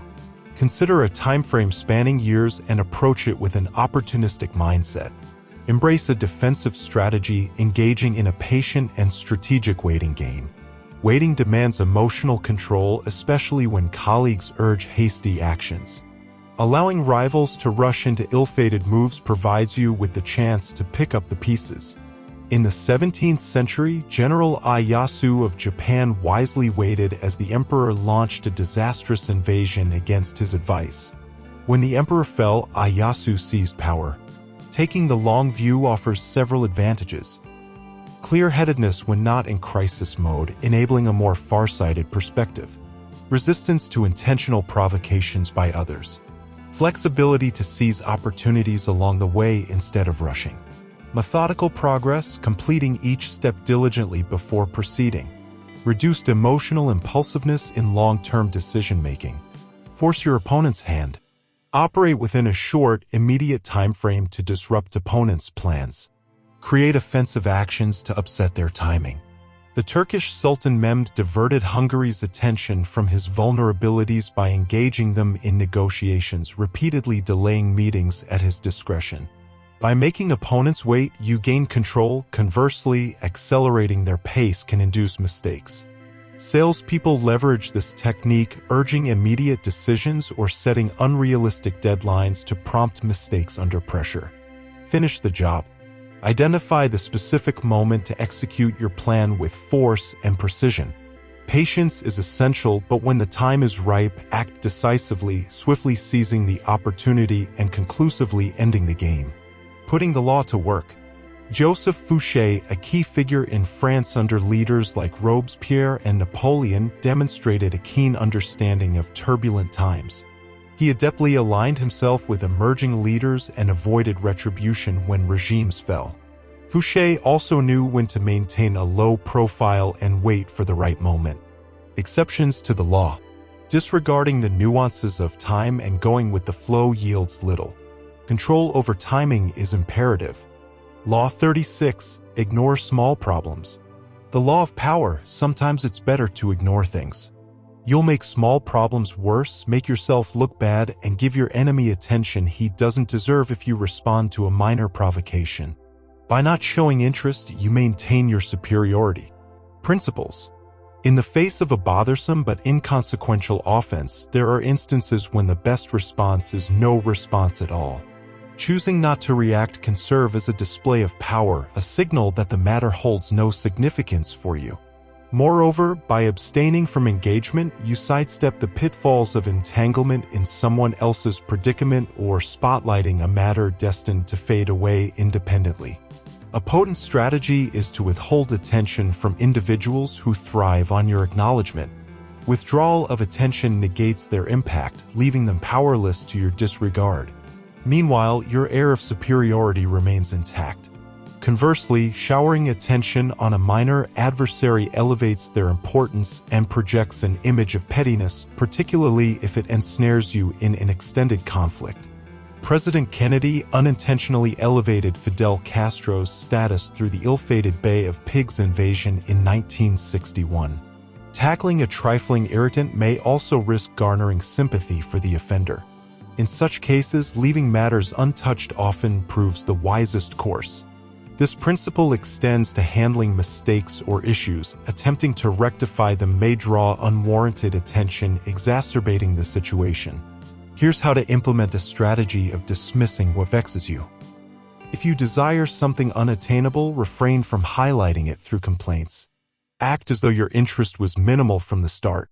If attacked by an inferior party, or if you feign obliviousness to the offense. In the event of a mistake, avoid a defensive response that could worsen matters. Acknowledge the error but present it in a different light, potentially turning it to your advantage. When Renaissance writer Aretino's false claim of aristocracy was exposed, he admitted to his shoemaker origins, asserting that his humble beginnings enhanced the impressiveness of his achievements. Putting the law to work in the early 1900s, President Woodrow Wilson escalated a minor issue into a protracted debacle by deploying a substantial military force into the Mexican mountains to apprehend bandit Pancho Villa. Villa adeptly played a game of evasion against the massive American presence, increasing his popularity. Eventually, U.S. forces had to withdraw in defeat. Wilson allowed a trivial incident to burgeon into a major and costly embarrassment. Alternatively, he could have dispatched a more targeted force, set a trap, or waited for Mexican authorities to handle Villa. Instead, Wilson allowed the situation to drag him down. Exceptions to the law exercise caution when employing disdain, ensuring you don't sow seeds of resentment that might burgeon into retaliation. Public disdain may necessitate monitoring to ensure a trouble-free departure without brewing further issues. Law 37. Put on a show. The law of power, in addition to words, use visuals and symbols to underscore your power. What people see makes a greater impression on them than what they hear. Put on a show using stunning visuals and powerful symbols that connect with people emotionally. Create a feast for the eyes and no one will notice what you're really doing. Principles. Our reliance on vision surpasses other senses. Sight creates a more profound impact than hearing. Images, bypassing rational thought, forge potent emotional connections without the risk of the misunderstandings that words may cause. Aligning yourself with images and symbols intensifies and magnifies your power. Employ symbols to energize, excite, and unite your followers. Choose emotionally charged symbols to represent your cause. Enhance the emotional resonance by incorporating revered symbols in innovative ways. For instance, during the 1648 rebellion against the French crown, loyalists ridiculed rebels as slingshots used by boys. A cardinal transformed this mockery into a symbol adopted by rebels as part of their rallying cry. Organize your images and symbols into a spectacle that captivates and diverts attention from the mundane. Be mindful of visual arrangement, place crucial images at the center, play with colors. Craft a compelling spectacle and words become superfluous. Putting the law to work. Diane de Poitiers, King Henry II of France's mistress, captivated him from his teens to his death in her 60s. She sustained his fascination by weaving captivating visuals and symbols into their relationship. She designed a graphic with their intertwined initials, integrating it into her castle's aesthetics. Henry adorned his robes and public monuments with it. Diane associated herself with the goddess Diana, weaving their narrative into potent mythology. Diana's images adorned her castle, spreading further. Poets penned verses in her honor. Henry elevated her status, making her a duchess and sharing his wealth. Stand out by affiliating with a potent image, symbol, or historical figure. You'll project a larger-than-life persona, keeping your audience enchanted. Exceptions to the law. There's no drawback to creating and leveraging symbols for heightened influence. Law 38. Go along to get along. The law of power. If you make a show of being different, flaunting unconventional ideas and behavior, people will think you look down on them and will retaliate against you for making them feel inferior. It's better to blend in, share your real views only with close friends and like-minded people. Principles. Speaking your mind freely is a challenge. From a young age, we learn to conceal our thoughts to avoid offense, catering to the sensitivities of others. Internally, we hold our beliefs, but outwardly, we strive to avoid causing offense. Yet, some rebel against these constraints, seeking to assert the superiority of their unconventional beliefs. More often than not, they end up offending rather than persuading because personal values are emotionally charged and not easily dismissed. Many unconventional thinkers eventually learn to blend in with the crowd, sharing their differing views only among those who share similar perspectives. It's appearances that matter. When you appear like everyone else, they assume you share their beliefs, leaving you undisturbed. Today, various orthodoxies dictate our conformity, and deviation is often frowned upon. For example, Jonas Salk faced backlash when he discovered the polio vaccine and broke scientific protocol by publicly announcing it before vetting by the scientific community. Consequently, scientists shunned him. However, the powerful understand the value of appearing adaptable. Wearing different masks helps them navigate challenges and influence others. When you let people believe you share their beliefs, they feel flattered and drop their guard. Putting the law to work.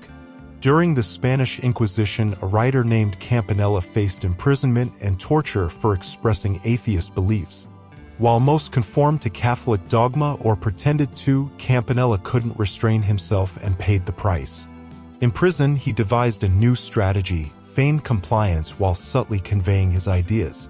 Initially pretending madness spared his life, and he wrote a book promoting ideas contrary to his previous beliefs. Released, he penned another book presenting Catholic arguments against atheist views but cleverly included explanations of the heretical ideas. This exposure made the ideas compelling without being directly labeled heretical. The lesson: appearing to conform while subtly expressing your ideas is more effective than martyrdom. Exceptions to the law. Standing out can be beneficial when you're already powerful, signaling your distinction from others. President Lyndon Johnson, for instance, occasionally conducted meetings while on the toilet, challenging social norms. However, push too far and people may turn against you. While society tolerates a few who flaunt their differences, blending in is more likely to help you achieve your objectives. Law 39. Unsettle your opponents. The law of power: keep your composure and stay objective. Losing control is a defeat. Yet, if you can provoke anger in your adversaries, you seize an advantage. Disrupt your enemies to throw them off balance. Principles: when someone irrationally directs anger at you, recognize two things. They end up looking foolish, losing respect due to their lack of control, an emblem of helplessness. Their anger isn't personal, it often stems from past experiences, an attempt to punish or control rather than a personal vendetta. Instead of being entangled in their emotions, calmly consider how to use them. Deliberately triggering someone can serve various purposes, from exposing their instability to baiting them into foolish behavior. Methods include mocking their manhood or injuring their pride. Their reaction positions you for an easy win. Putting the law to work: losing emotional control marks the beginning of the end. Napoleon's decline initiated with an explosive outburst at a meeting, revealing his unraveling regime. In contrast, Talleyrand's calm demeanor underscored Napoleon's growing instability. Publicly displaying anger or frustration showcases powerlessness, akin to a child's tantrum. It exposes vulnerability, a harbinger of downfall. Ethiopian leader Haile Selassie employed his opponent's emotions as bait. Aware of Guska's plot to oust him, Selassie deliberately insulted and angered him. Guska, predictable in his reaction, marched on the capital. Selassie, having swayed many of Guska's soldiers, emerged victorious. Mastering your emotions while pushing others to lose control grants you the upper hand. Exceptions to the law: before intentionally provoking someone, ensure you can manage the situation, avoiding an uncontrollable or detrimental outcome. While an occasional display of anger may bring someone in line, overusing this tactic diminishes its impact. Law 40. Harness money for influence. The law of power: utilize money and generosity strategically to achieve your goals. Acknowledge that everything comes with a price and be cautious of apparent free gifts. Deceptively employ the allure of a free lunch to manipulate others. Leverage gifts to cultivate a reputation for generosity, creating a powerful aura and fostering obligations. Principles: money serves as a powerful tool. Wield it creatively and strategically to bolster your influence. Alternatively, exploit the psychology surrounding money to execute scams.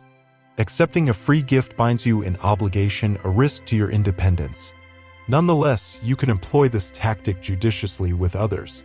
Bestowing a gift places the recipient under obligation, disarms their suspicions, and boosts your reputation as a generous individual. This, in turn, cultivates allies, advancing your pursuit of power. Several personality types mishandle the use of money for power. Avoid falling into these patterns and when encountered, exploit their weaknesses. Driven by greed, isolated by their cold focus on numbers, they are easily deceived due to their lack of understanding of psychology. Bargain-obsessed, their relentless pursuit of the best price often leads to hidden costs and a pervasive feeling of being deceived. Hardball player, they manipulate money to assert power, relishing in the torment of others over financial matters. Overly generous, indiscriminate generosity makes them susceptible to manipulation as they seek admiration or love through financial means. Putting the law to work, examples and lessons on the strategic use of money. Spain's gold pursuit, focused on easy riches, the relentless pursuit of gold in South America led to financial ruin. Stay focused on power, not money, and invest in the elements building power, self-discipline, goodwill, allies, and respect. The Duchess of Marlborough playing petty power games with money led to loss of respect and social standing. Generosity enhances reputation and yields long-term dividends. Baron James Rothschild, using money strategically, he invested in entertainment and cultural showcases to gain acceptance and social standing. Exceptions to the law, while acknowledging that nothing comes for free, exploit others' desire for an easy gain or free lunch to deceive and fleece them. Blinded by greed, they become unsuspecting targets of manipulation. Law 41. Chart your own course. The law of power, if you succeed a great person or famous parent, find or create your own space to fill. Sharply separate and distance yourself from the past. Create your own identity, style, and symbols and follow your own course. Beware of slipping back into the past. Principles. Successors often grapple with the challenge of following a renowned leader or iconic parent. The difficulty lies in inheriting an established legacy, making improvement a formidable task. External pressures compel the successor to maintain the status quo, fearing the loss of inheritance. To project power, you must transcend the shadow of a great predecessor and chart your own course. Master the art of filling vacuums or dominating new spaces when succeeding a remarkable leader. Initiate the creation of your unique space by distancing yourself from your predecessor. Disparage the past and your forerunner, emphasizing the contrast between youth and age, the new era versus the old. John F. Kennedy, as president, skillfully differentiated himself from Dwight Eisenhower and the 50s era, portraying the old as stodgy and the new as dynamic. Utilize symbolism to physically distance yourself. King Louis XIV built Versailles, a departure from previous palaces, and established his rituals, rejecting past traditions. Discard instruction manuals. Reject precedent and respond to circumstances independently, just as General Douglas MacArthur burned his predecessor's instructions, making decisions his own way. Seek voids to fill, boldly tackle challenges that defy solutions. Most are afraid to break sharply with tradition, but those who do earn respect and admiration. Caution, guard against becoming like your predecessor over time. Continuously reinvent yourself and address new challenges, avoid resting on past laurels. Putting the law to work, Alexander the Great, inheriting his father's throne, opted for stark dissimilarity. Disdaining his father's domineering stance, cautious ruling style, and hedonistic lifestyle, Alexander boldly expanded his reign, conquering Persia and venturing into India.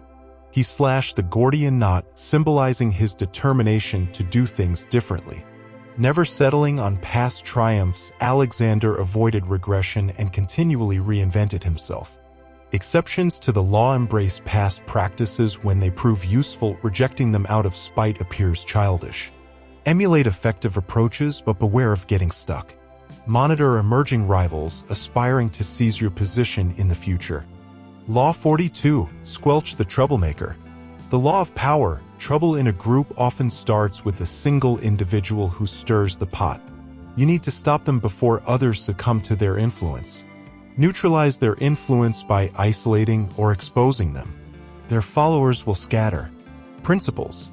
In any group, a troublemaker may emerge, sowing discontent and stirring the pot.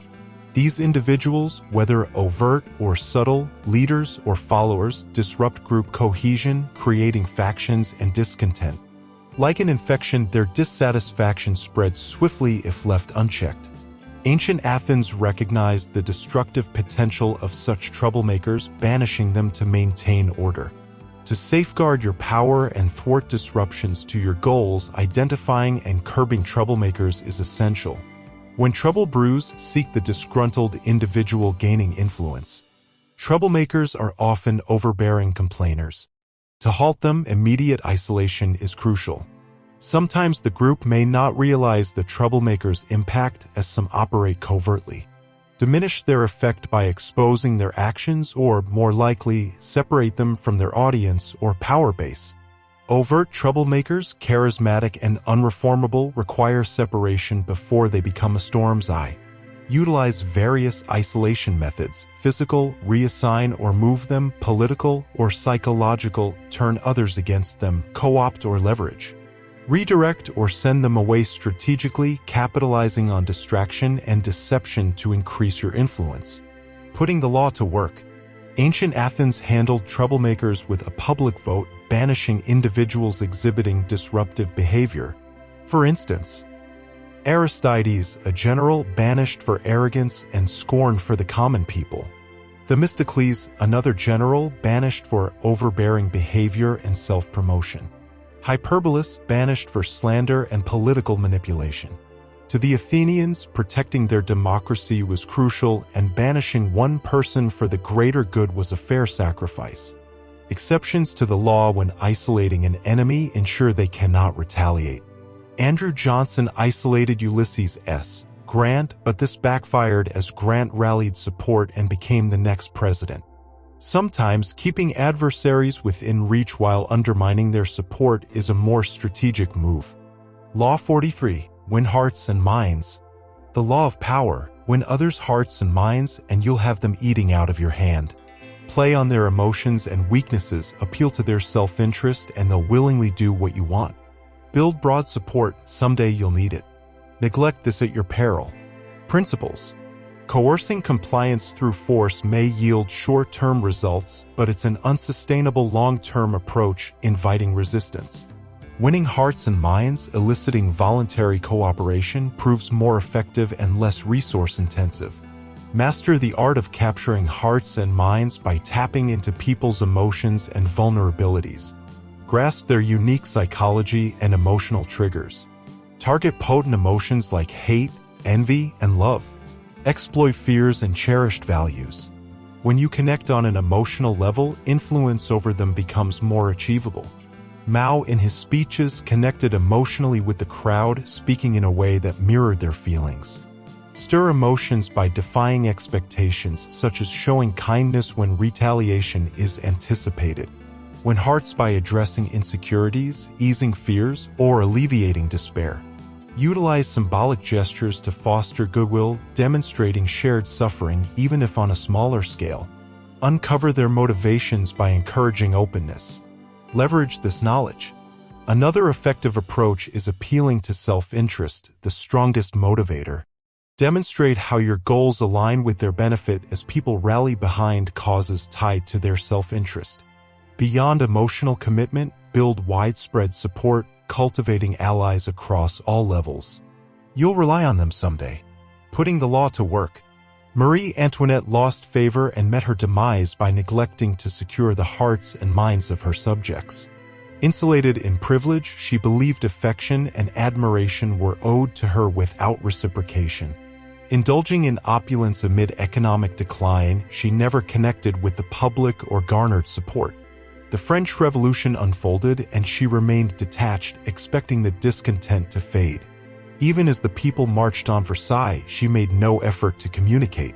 Marie Antoinette faced her end unapologetically, leaving a legacy of indifference to others' concerns. Exceptions to the law. There are no exceptions to the imperative to capture hearts and minds. Law 44. Reflect others' emotions. The law of power: harness the mirroring technique to influence people. When you emulate your opponent's actions, mirroring their behavior, it clouds their understanding of your strategy. Captivate individuals by mirroring their emotions and interests, craft the illusion of shared values. Few can resist when you echo their deepest needs and desires. Principles. Similar to the startling effect of seeing yourself in a mirror, you can wield a powerful impact on others through the psychological art of mirroring. Neutralize opponents by replicating their actions. Imitating their words or deeds frustrates and redirects their focus. Recycling their actions can obscure your intentions, providing valuable time to navigate. This approach finds success in military and political endeavors. More commonly, employ mirroring to charm, manipulate, and deceive on a psychological level. Most people assert dominance by sharing their opinions, feelings, and experiences, which is the expected norm. When, instead, you mirror or reflect and seem to share their innermost thoughts and feelings, you disarm them. Discover what sets others apart and mirror it, stoke their fantasies. Observe their expressions, gestures, clothing, style, associations, and habits for clues to their emotions. Surprise them with your profound understanding of their psyche, and they'll be so moved and appreciative that they become malleable in your hands. Putting the law to work. At 18, Marie Mancini, the unassuming daughter of a baroness, orchestrated a successful campaign to become the future King Louis XV's mistress. Lacking the beauty of her sisters, she delved into Louis's preferences long before his kingship. He disfavored scheming and pettiness, harboring a romantic nature and a desire for heroic feats. Mirroring his interests, she engaged him in conversations about knight's great deeds instead of trivialities. Treating him as the heroic king he aspired to be, she captivated him, receiving gifts and attention, even accompanying him on military campaigns. Despite being pressured to marry someone else, Louis never loved anyone more than Marie Mancini. Exceptions to the law. Unwittingly mirroring a past scenario may lead to unmet expectations, causing suffering. If associated with something or someone from the past, swiftly break the reflection or association. Avoid excessive mirroring, as it may leave people feeling manipulated. Law 45. Enact changes slowly. The law of power. Everyone understands the need for change, but people are nonetheless creatures of habit. Too much change is unsettling and will spark backlash. Make a show of respecting the old way of doing things. Evoke revered history and cloak your changes in familiar rituals. Principles. While people grasp the concept of change, they remain uneasy about disruptions that seem too abrupt, chaotic, or personally affecting. Our routines and expectations are disrupted by change, as we are creatures of habit. Certain changes trigger immediate resistance, and an excess of change too swiftly fosters anxiety that eventually erupts in backlash.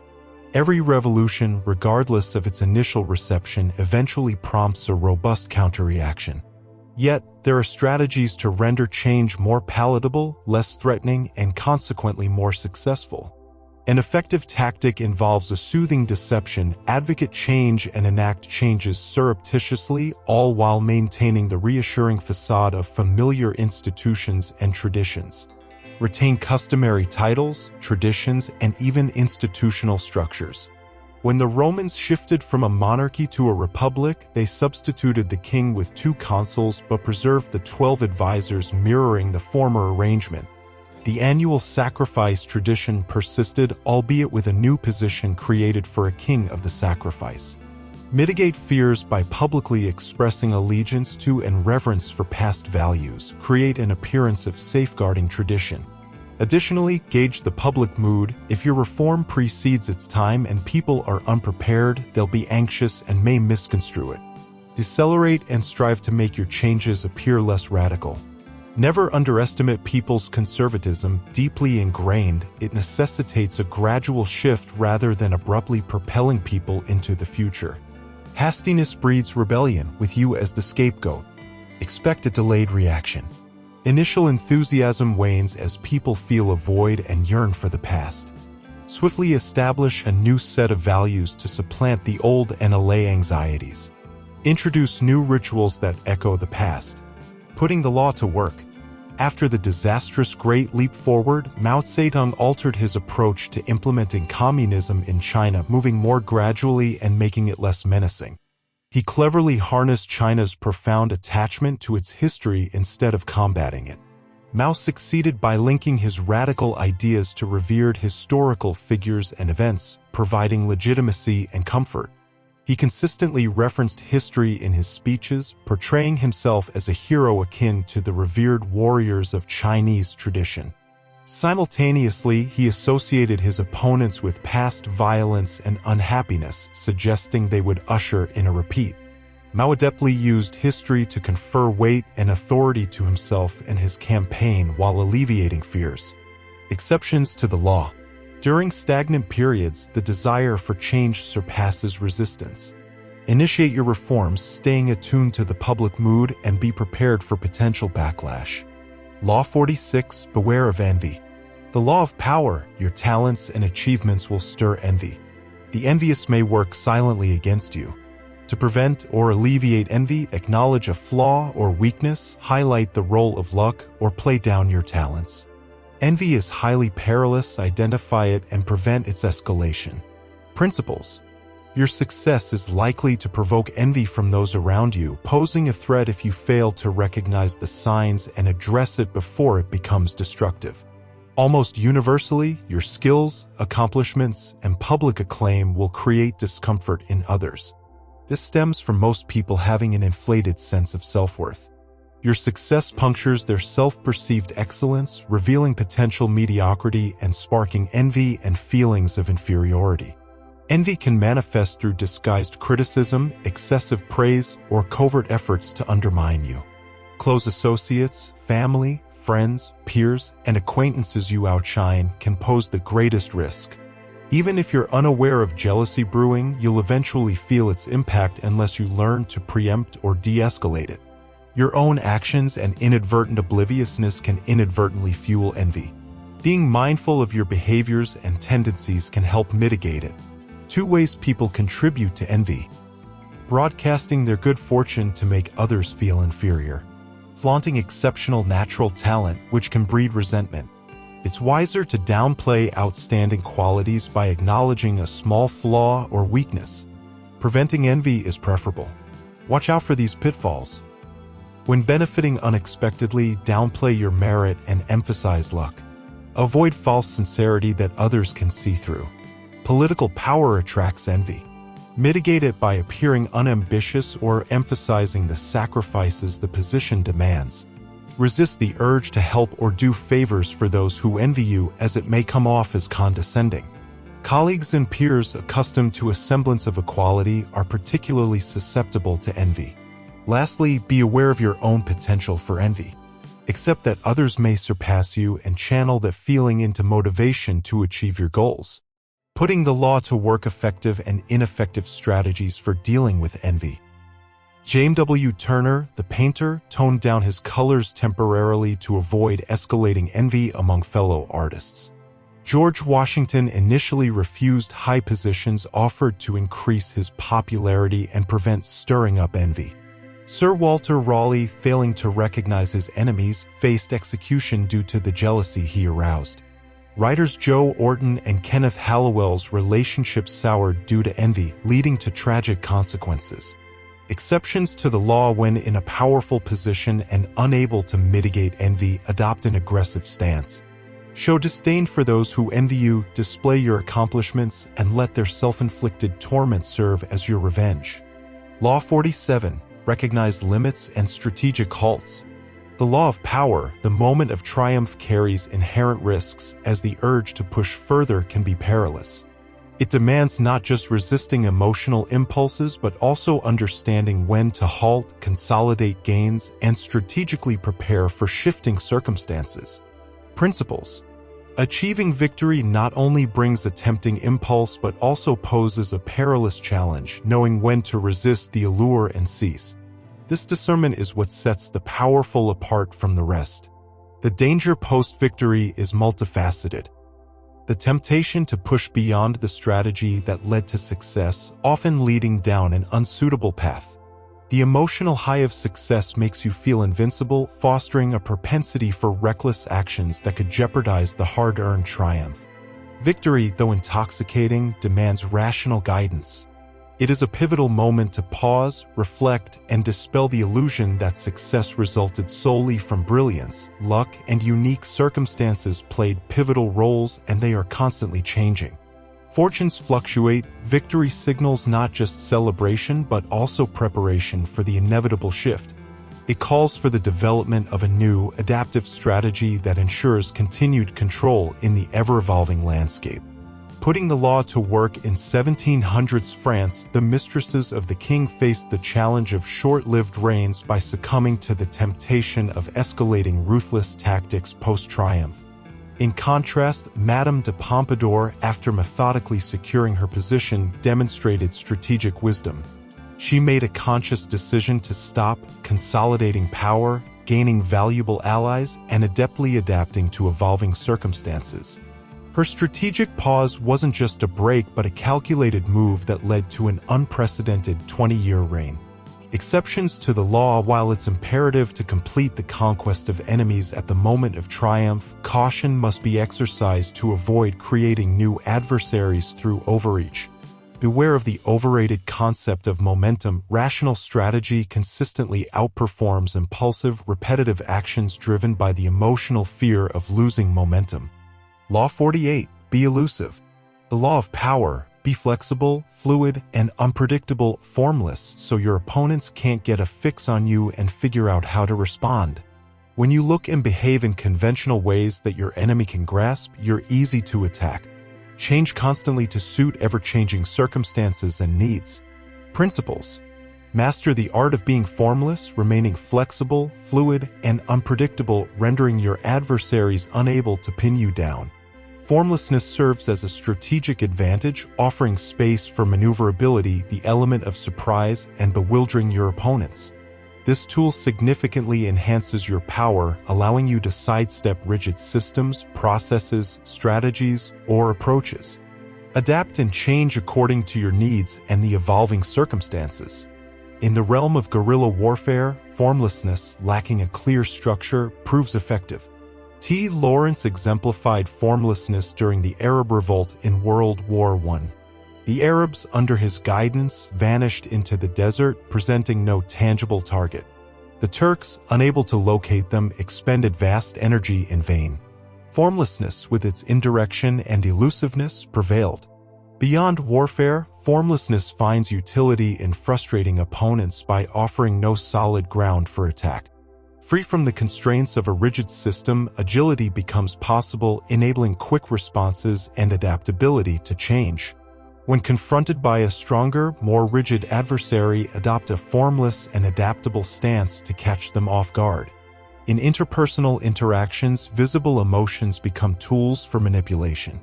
A defensive response signals vulnerability, allowing opponents to exploit weaknesses.